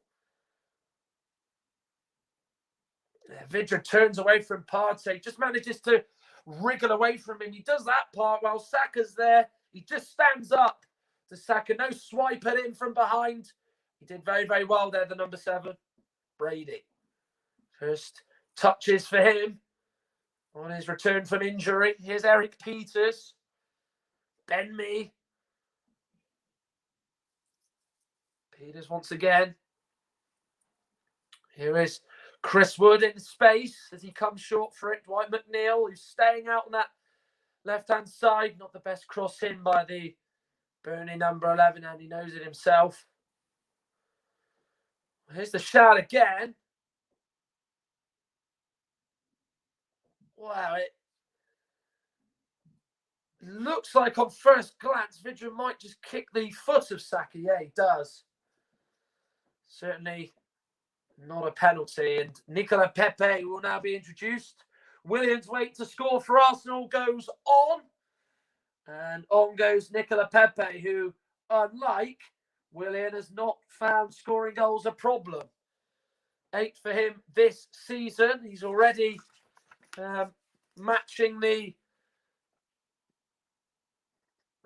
tally of last season, albeit more, in fact. He scored 5 last year, and what was a very indifferent season for him, but it feels like now he's got to grips with the English top flight, the French-born Ivorian winger. Vidra, away by Mari. Xhaka knocks it to Kieran Tierney. Remember, they can still bring on Martinelli, the Brazilian. Dani Ceballos also there. El Neni, potentially, they could think about bringing on to try and turn the game into a win. Peters fouls Lacazette, who's hit the deck, banging his foot against the turf and then holding his Shin as Peters goes into the book. It might just look like maybe Lacazette, who received the ball here. Did get clipped at the back of the foot by Peters, but maybe that's not why he's saying he's hurt. It might have just been because he turned, his leg was just sort of in the ground. Luckily, his studs weren't caught, or otherwise that would have been a real potentially serious injury for Alexandre Lacazette. Free kick, though, Arsenal. It's going to be the left footer of Nicolas Pepe who's going to take it.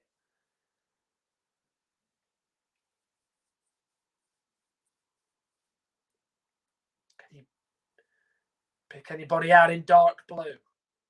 Doesn't even reach Burnley's 18-yard box. Is getting underneath it. Was Brownhill. Here is McNeil.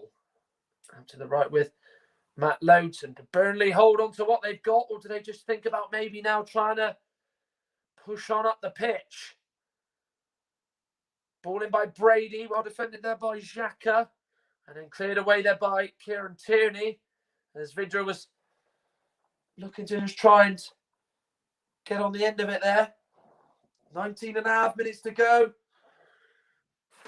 Here's Brownhill. Chip cross in for McNeil, away by Chambers.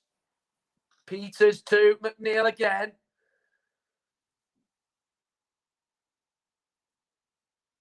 Can't find Brownhill as Lacazette's back to defend, but Burnley still have it in their feet as Arsenal can't get it clear. McNeil with the clip ball in, we're trying to flick it down to Vidra, but it was too much power on it, and then the flag is raised by Scott Ledger on Chris Wood. You're listening to the home of alternative commentary, Football Commentary Live, with me, your commentator, Matt Iles. 72 minutes gone here at Turf Moor. It's Burnley 1, Arsenal 1. It has been since the 39th minute. Pierre-Emerick Aubameyang in the 6th minute scored. The Gabonese forward scoring his 14th of the campaign in all competitions. And then Chris Wood scored for Burnley. Of course, what was a big goal for them, as he scored after Xhaka has bounced off the stomach of the big New Zealand striker. Lacazette to Granit Xhaka. Here is Bukayo Saka. The action doesn't stop on Football Commentary Live, the home of alternative commentary. Aston Villa versus Wolves is going to be covered later on at 5:30 with Kieran Riley being our commentator. Russ Vernon once again on presenting duties for that. There's more games to come tomorrow. Manchester City, Manchester United, top against second. As Stephen Copping will be bringing you the action on Football Commentary Live from the Etihad Stadium. And then, of course, Chelsea are against Everton on Monday with Russ Vernon on duties for that. And I'll be covering Liverpool, of course, on a shocking home run of form, 5 defeats. Unprecedented for them in their entire history in a row. Remember, take on a Fulham side, battling desperately to beat the drop from the Premier League and not to go to the Championship. Here's Nicolas Pepe. Going to go on his left foot, is he? Doing a few step overs, but the Burnley defence remains calm. Did that hit an arm of Peters? It's a case of whether his arm was out there and whether or not he could get out of the way of it. Andre Mariner keeps the play going. He didn't give it originally. They might check this back, you know. Aubameyang to Tierney. Aubameyang gets it back. Sends the ball toward Nicolas Pepe, but then Nick Pope gathers the ball in the air and takes it under control. Here is it again. There was a shout here. Now Peters' arm is out.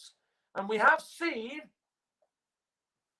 that the handball law is going to change in the next few months. But, of course, had that been earlier in the campaign, you would have seen that given. But, of course, the way that the rule has been sort of inconclusive over the course of the campaign, and given what has happened over the last few days and weeks with the handball rule, it is right to say that he could not get out of the way of it.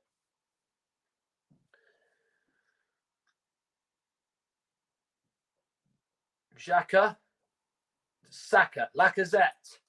Xhaka, Saka, Laka, all on the pitch. Bit of a tongue twister for those at home and for commentators everywhere, as they've got a free kick here as one of the trio, Lacazette, is fouled. Yeah, Burnley just tries to step in there, catches Lacazette.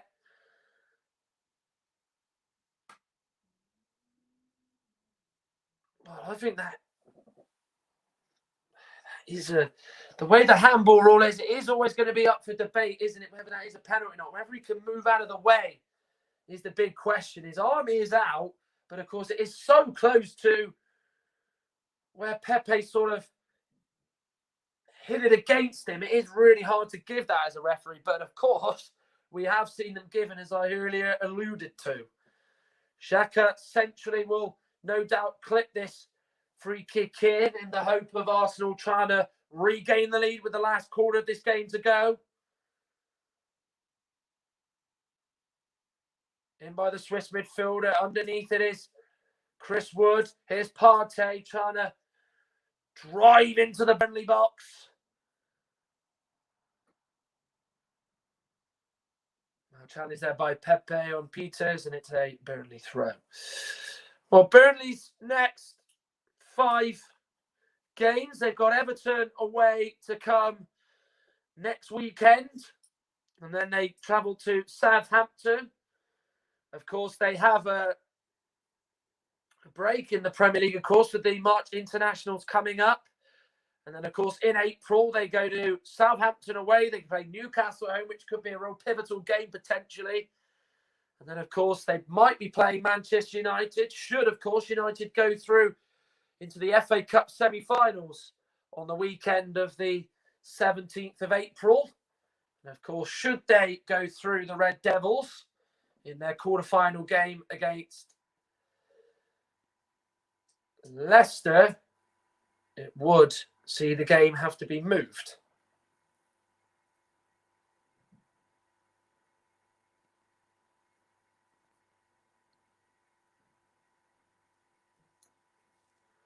Chambers with the throw.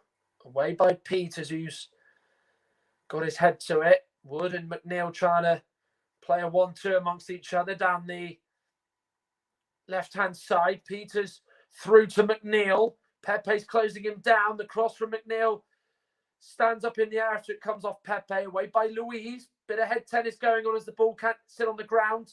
Lacazette fouled, and well, he thought he was fouled, and the shot came in. It was a terrific save by Bernd Leno. Peters got a hold of that all right. Well, Luiz headed it away. Lacazette climbed all over Westwood. Westwood did nothing wrong, just stood it up. And that's actually a fantastic save by Bernd Leno. Peters caught that so sweetly on the volley, and to tip that over the bar, that is a brilliant save. And the header goes on by Vidra, and it's gone over the bar. And in the space of just 30 seconds, Burnley have had 2 real good sightings at goal. It was a decent delivery. Vidra had that little bit of room. He got in between Xhaka and Luiz, who should have been marking him. He was ball watching, didn't even check the run of Vidra. He got the flick on, and it went beyond the post for a goal kick. What a goal that would have been from Eric Peters, who does not get many in his career, the Dutchman. Vidra to Wood. Vidra's going to get on the end of it. Plays it through. Chance for Wood. Brilliant save by Leno. But Chris Wood really should have done better.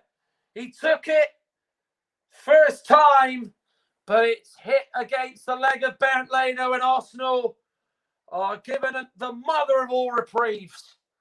We've been waiting for Wood and Vidra to have a chance like that. When they do get it, you feel that Wood's going to take it in that position. If he just looks up and sees the far side, he's probably put that away, but you've got to give Leno credit. Made himself look big, lowered both angles on his left and his right. And it was really good goalkeeping there. Good save, but Wood probably should have done better. Way by me. Saka fouled, was he, by Westwood? Referee says no. Mariner. The referee tells him to get up. And then Robbie Brady has the last touch as it bounced off him. Well, there's that chance again. Browner just nodded it. Well, flicked it on rather. Vidra then gave it to Wood, who's onside, played on by Tierney. Took it on the first time of asking. He was really quite central, wasn't he, Chris Wood, as he took the shot on, and it was straight at Bernd Leno, and Wood, who, without him really knowing about it, scored the equaliser in the first half. Was hoping to score a brace in this game there, but he was unable to do so. Danny Ceballos on in place of Thomas Partey, who's replaced. So Garnett off, and the Real Madrid loanee Ceballos comes on, and that is the last change that Arsenal have made in today's game. Callum Chambers, Nicola Pepe, Danny Ceballos, Saka. Room to think about the shot, lays it on to Tierney. Instead, he's gone through to Pepe. What a chance. He's completely missed it. And he's instead actually touched that out of play for a throw. Yeah, Tierney just is able to get that room, puts the low cross in, under the legs of Tarkovsky, who was trailing back. He's come to Pepe. You think he's going to steer that on target, but he's completely missed it, and he's just kicked it the other way. What a big, big chance that was for him to continue his good form in front of goal. Well, he was all of about sort of 8-10 yards out, and he had poke to beat. He got the contact on it, and he just did not have his eye on the ball. He had his eye very firmly on the goal, but he was unable to stick the ball away. Don't forget, you can follow Football Commentary Live on Twitter. Our Twitter handle is @CommentaryLive1, or if you don't have Twitter, you can follow us on our Facebook page. The best way to follow Football Commentary Live, go to facebook.com/FootComLive to see our live streams and the content we are producing. 8 minutes to go here. Burnley 1, Arsenal 1. You are listening to the home of alternative commentary, Football Commentary Live, with me, Matt Iles, in this game that we're bringing you live from Turf Moor. Here is Pepe to Lacazette. Pepe gets it back. Callum Chambers. Pepe gets it back. Sure, he's got to think about putting the cross in, as he gives it to Xhaka. Tierney's in a good few yards of space, but he decides to knock it back to David Luiz. Now to Saka. Tierney now does get it down that left. Saka once again has it back. Lacazette. Saka gets it back. He crosses it in. Chance for Pepe. And it's headed onto the crossbar. He took on his weaker right foot, and he thought he'd found the way through. It's bounced off Eric Peters, and he's been sent off. A penalty's been given. Well, Burnley are down to 10 men. Pepe hits it. It's gone off his shoulder onto the crossbar. You'd think that VAR could overturn this. It's a case of whether they think he's deliberately moved his arm into it. Pepe thought he'd hit the jackpot there. Well, it's gone off his shoulder. It's certainly not hit his arm. Eric Peters is astounded that he's been sent off. And I'm pretty sure that the Burnley fans are at home, but Arsenal have got a real chance here, potentially. It is going to VAR. I'll be amazed, to be honest, if this is given as a penalty. But of course, we did see in the Fulham game a handball for Josh Madger's goal go in Tottenham's favour, when really Fulham should have taken a point out of that game at Craven Cottage. It was lovely build-up play between Lacazette and Saka. What a beautiful cross in. It has gone off Peters' shoulder. He has touched it onto the bar. Of course, you have to give a red card if the handball is that close to the goal. He's receiving word in his ear from the VAR, who is Kevin Friend, incidentally. Of course, Matthew Wilkes will be helping him with it. And the decision is overturned. So it's no red card for Eric Peters. And It has been overturned here at Turf Moor, and VAR working in its wisdom now. Well, it looked on target. Fair play for Peters to get in the way of it. You can't give a penalty for that. He was saying it was his shoulder. He was innocent the entire time.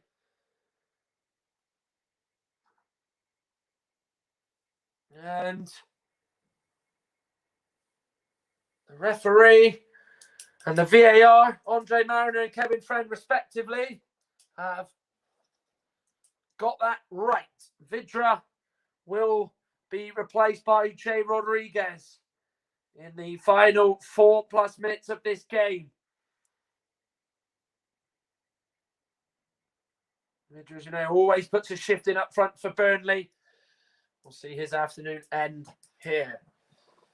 Here is Tierney to Aubameyang, who is potentially offside. The attack isn't stone dead yet. Is Pepe? It now has gone up. As Eddie Smart puts his flag up there. Yeah, Tierney plays it to Aubameyang. Well, there's a few inches in it, isn't it? I mean, very tight call for the officials to make, and then they do eventually give it there. And of course, this draw for Burnley would put them 7 clear of Fulham and put them under pressure to get a result at Liverpool, the champions, tomorrow. Of course, a game which I will be bringing you commentary on Football Commentary Live, the home of alternative commentary by Rodriguez. But it's well wide of Bert Leno's near post. Yeah, good kick by Pottery underneath it.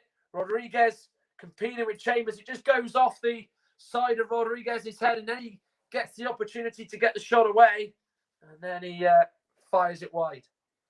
Ceballos came short for the kick. David Luiz trying to knock it forward, but Jay Rodriguez is there to charge it down. We've got more games to bring you live on Football Commentary Live later on. Aston Villa against Wolves in that Midlands derby. Kieran Ryan will be bringing you commentary for that. Russ Vernon will be on presenting duties as he is for today's 12:30 game, which is, of course, 1-1 here at Turf Moor.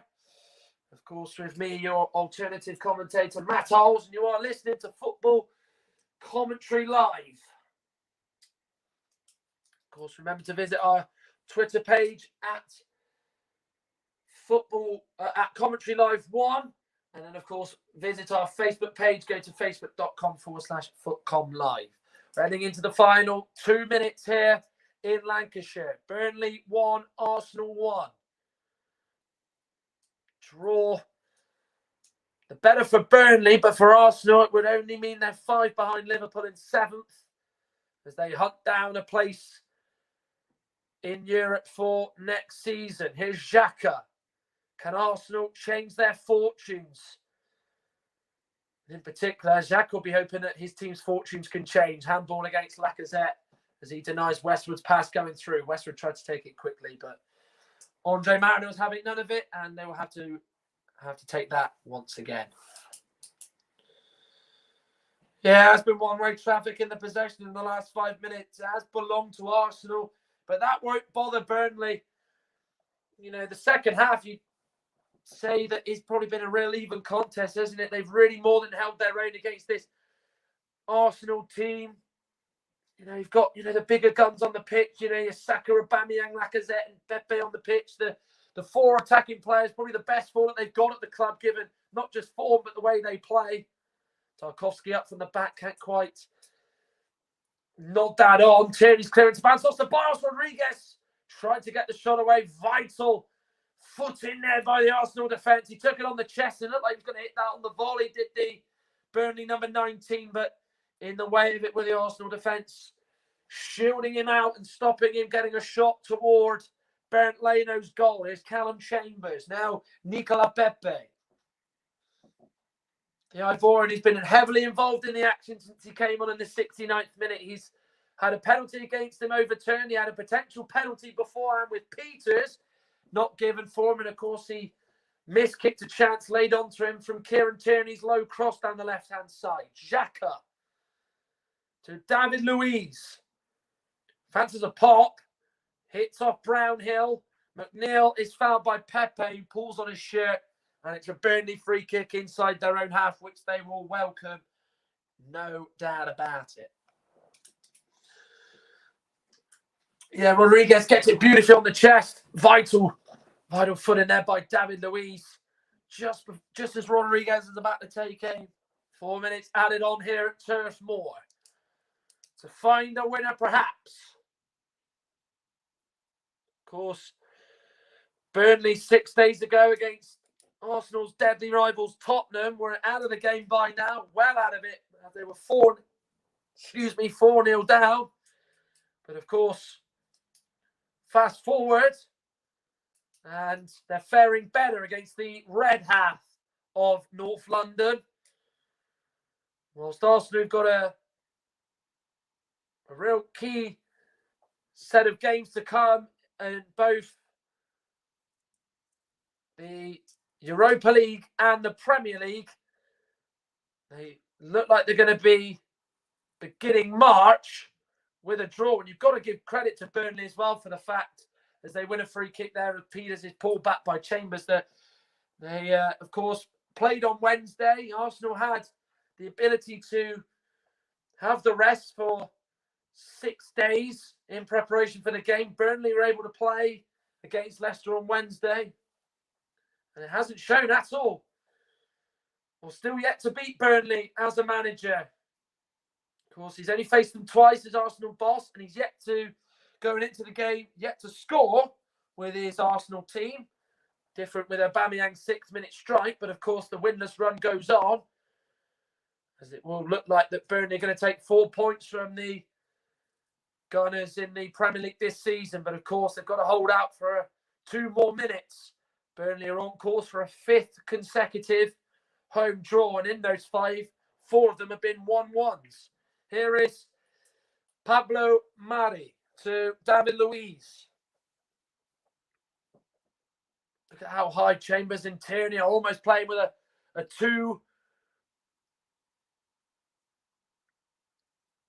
2-1 sort of set up at the back, if you like, with Mari and Luiz there and just Ceballos sitting in front of them. Tierney occupying that real high position up the pitch as Arsenal go in search of a winning goal here. They did it late a few years ago, back in 2016. Laurent Koscielny scored. Will history repeat itself here? Ceballos. Oh, now to David Luiz, who's up from the back, a long way from the back, incidentally. Lacazette flicks it on it, nearly went through to Ceballos, hit by Aubameyang, blocked. It's Pepe to Tierney. Tries to flick it in, bounces off Brady, and it's a throw into Arsenal. The danger, not yet averted, but Arsenal getting closer and closer to scoring. Lacazette flicks it down, comes off me, bounces in the path of Aubameyang. His eyes light up, but Bentley's in the way of it with a real important block. Pepe, surely got to get crossing low. Lacazette on the end of it. He tries to drink it back. Here's Saka, it's blocked. Chance goes in. Ceballos off the post. Come to Xhaka. Here's Aubameyang. Have they done enough, Burnley? Yes, they have. Pablo Mari will strike. Charged down by Rodriguez with a vital sliding challenge. How close can Arsenal get here to getting a winning goal? Pepe. Last chance now, surely. Can't get away from Lowton, who's just smashed the ball out for a throw-in. They're in no time to dwell on it, Arsenal, as they look to take it quickly. Nervy last few minutes for Burnley. Is Ben Mees named man of the match on your screen right in front of you. David Luiz will put the ball into the back post. Pepe nearly got on the end of it. Lowton heads it out for a corner. We're past the 4 minutes of added on time, but Arsenal, we won't see the corner because it is full time. Well, there was it. There it was. Peters' block on the line. It came to Ceballos, curled it. He thought he'd scored, but it's gone off the outside of the post and gone back into play. Arsenal have drawn here at Turf Moor.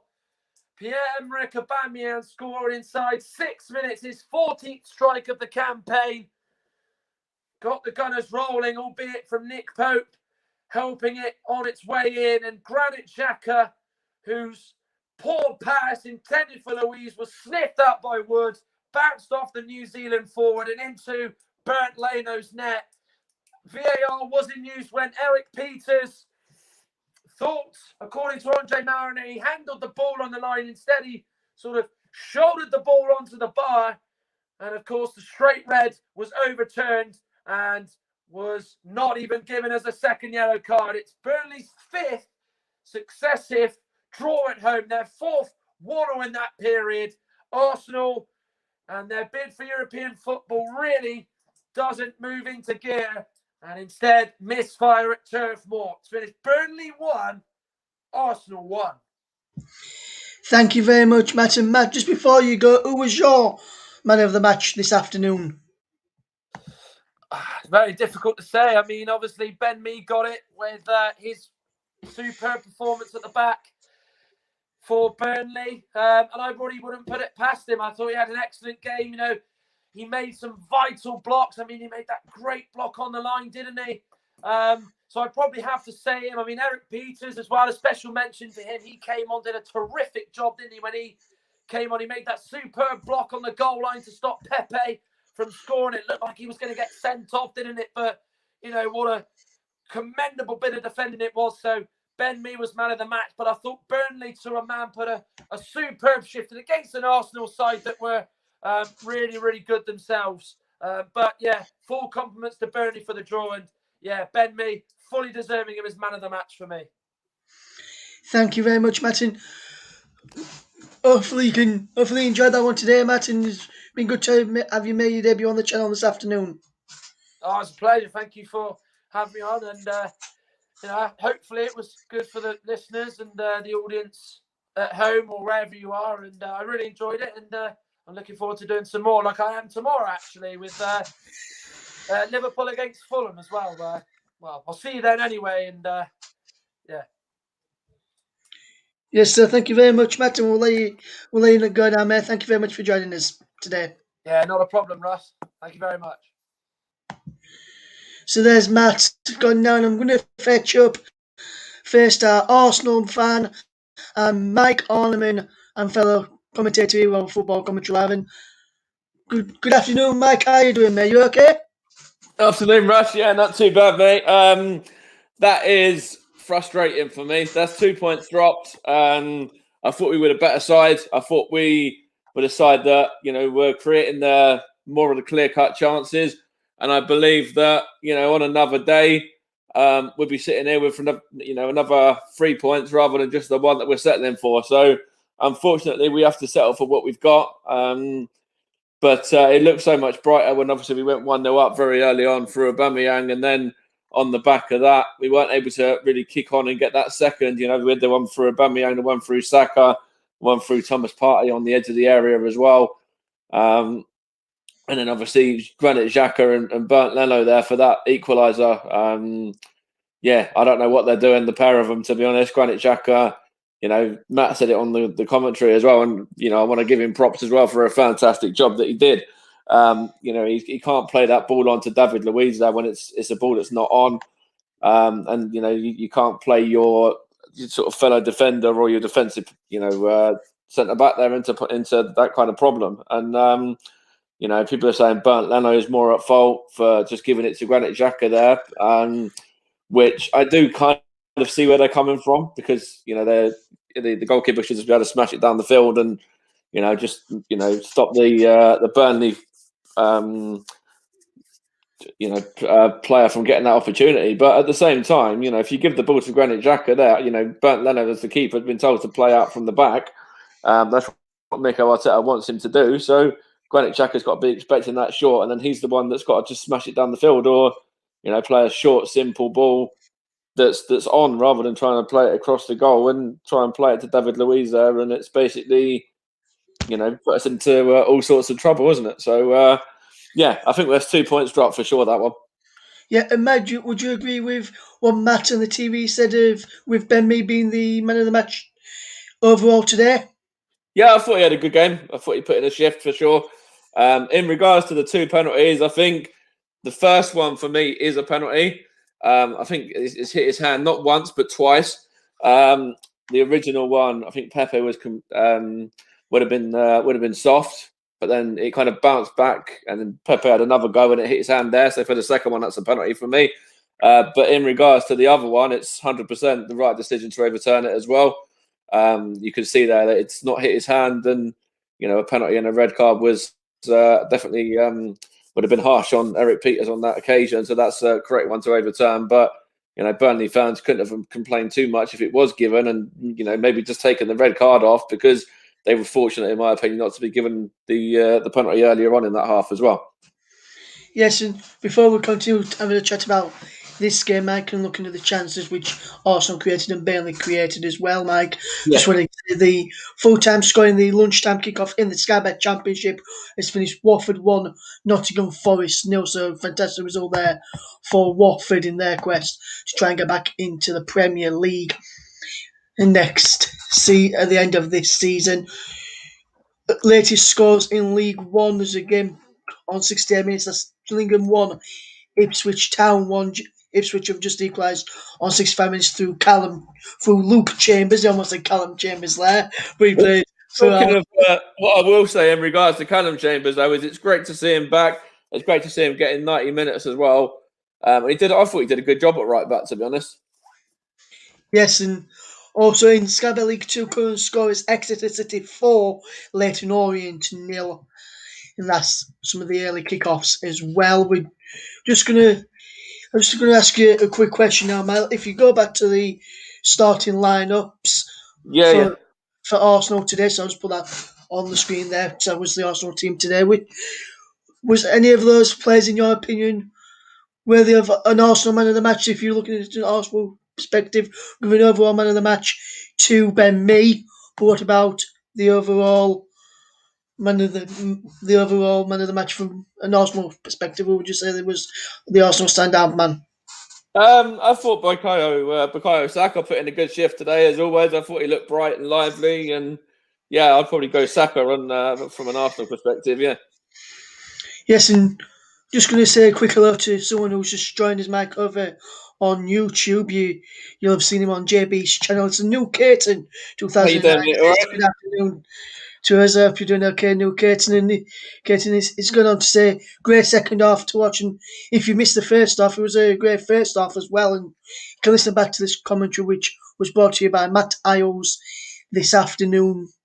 Caton, a bit later on, if you want to, before you watch some more football later with your dad. And I hope your dad's doing okay, mate. And make sure you keep tuning, because there's going to be more commentaries on this YouTube channel later on. It's on our YouTube channel later on tonight. We'll have Villa against Wolves, and we have all the matches coming up in the next few days over on my YouTube channel as well. So make sure you stay tuned for that, Caton, as well. I've actually had a comment as well. I put a status on saying that's 2 points drop for sure.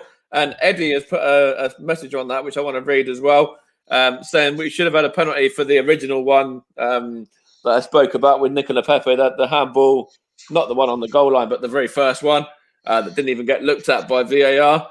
And he's basically gone on and said it's a bit of a nothing game anyway. The league is a kind of non-event for us, and if we can put a run together, could have maybe got top 7 in Europe, but it didn't look likely before today anyway.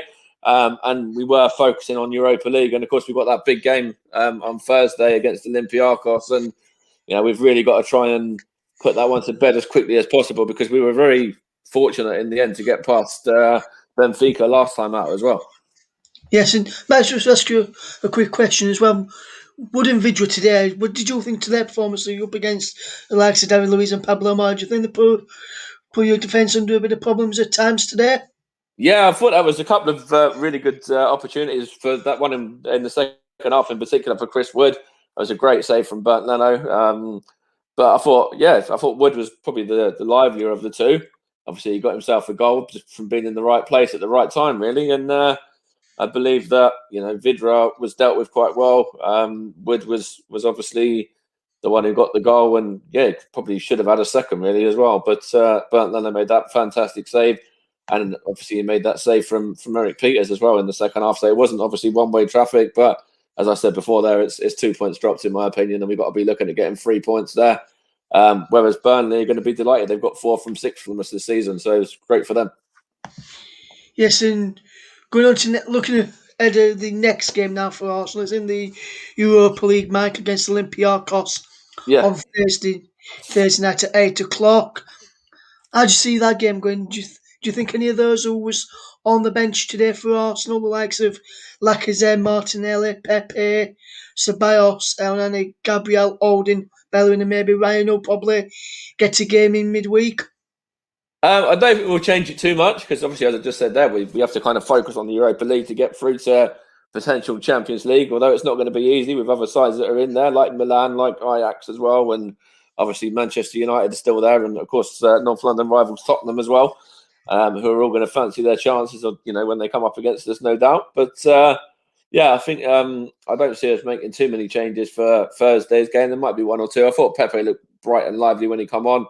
Thought Ceballos was unlucky with the one that smashed the post right at the very end as well. But I don't think we'll make loads of changes. We might make 2 or 3, but yeah, I don't see us making more than that. Yes, and just I'm going to ask you a quick question as well, man. Looking ahead to the next league game for Arsenal, Tottenham next Sunday, 4:30 kick-off in that one from the Emirates Stadium. Which are you looking forward to that fiction? Where do you think the battles could be won and lost in that game? Where you see from Tottenham so far? Yeah, I'm thoroughly looking forward to it. It's a North London derby. Anything can happen. We're covering it, myself and John as well, from an Arsenal and a Spurs perspective. So it's going to be a great one to tune in for. That's for sure. Because you'll get an analyst's view from the pair of us. So it'd be great to get an Arsenal fan's perspective and a Spurs fans. But the battles are going to be obviously the 2 strikers, Aubameyang and Harry Kane, are both in form. Obviously, Gareth Bale's on form, and Son as well, and obviously Williams on form a bit more for Arsenal now as well, and even Bukayo Saka. Obviously, the 2 goalkeepers are very good as well. So it's a really interesting game. Both sides are struggling. Both sides, by their own admission, should be higher up the table. But it's the North London derby. Anything can happen, and I'm looking forward to bringing it to you in particular here on the channel. And yeah, it's going to be a great one to cover. And of course, we've got a bit of revenge that we're going to be hoping for in the back of that 2-0 defeat earlier in the season as well. We have indeed, Mike. And just going to ask you a quick question. Looking ahead to the matches that are being played later today in the Premier League, just going to ask you for some score predictions for today's matches. So, Sheffield United v Southampton. Which way do you see that one going? And how do you think that game will do today?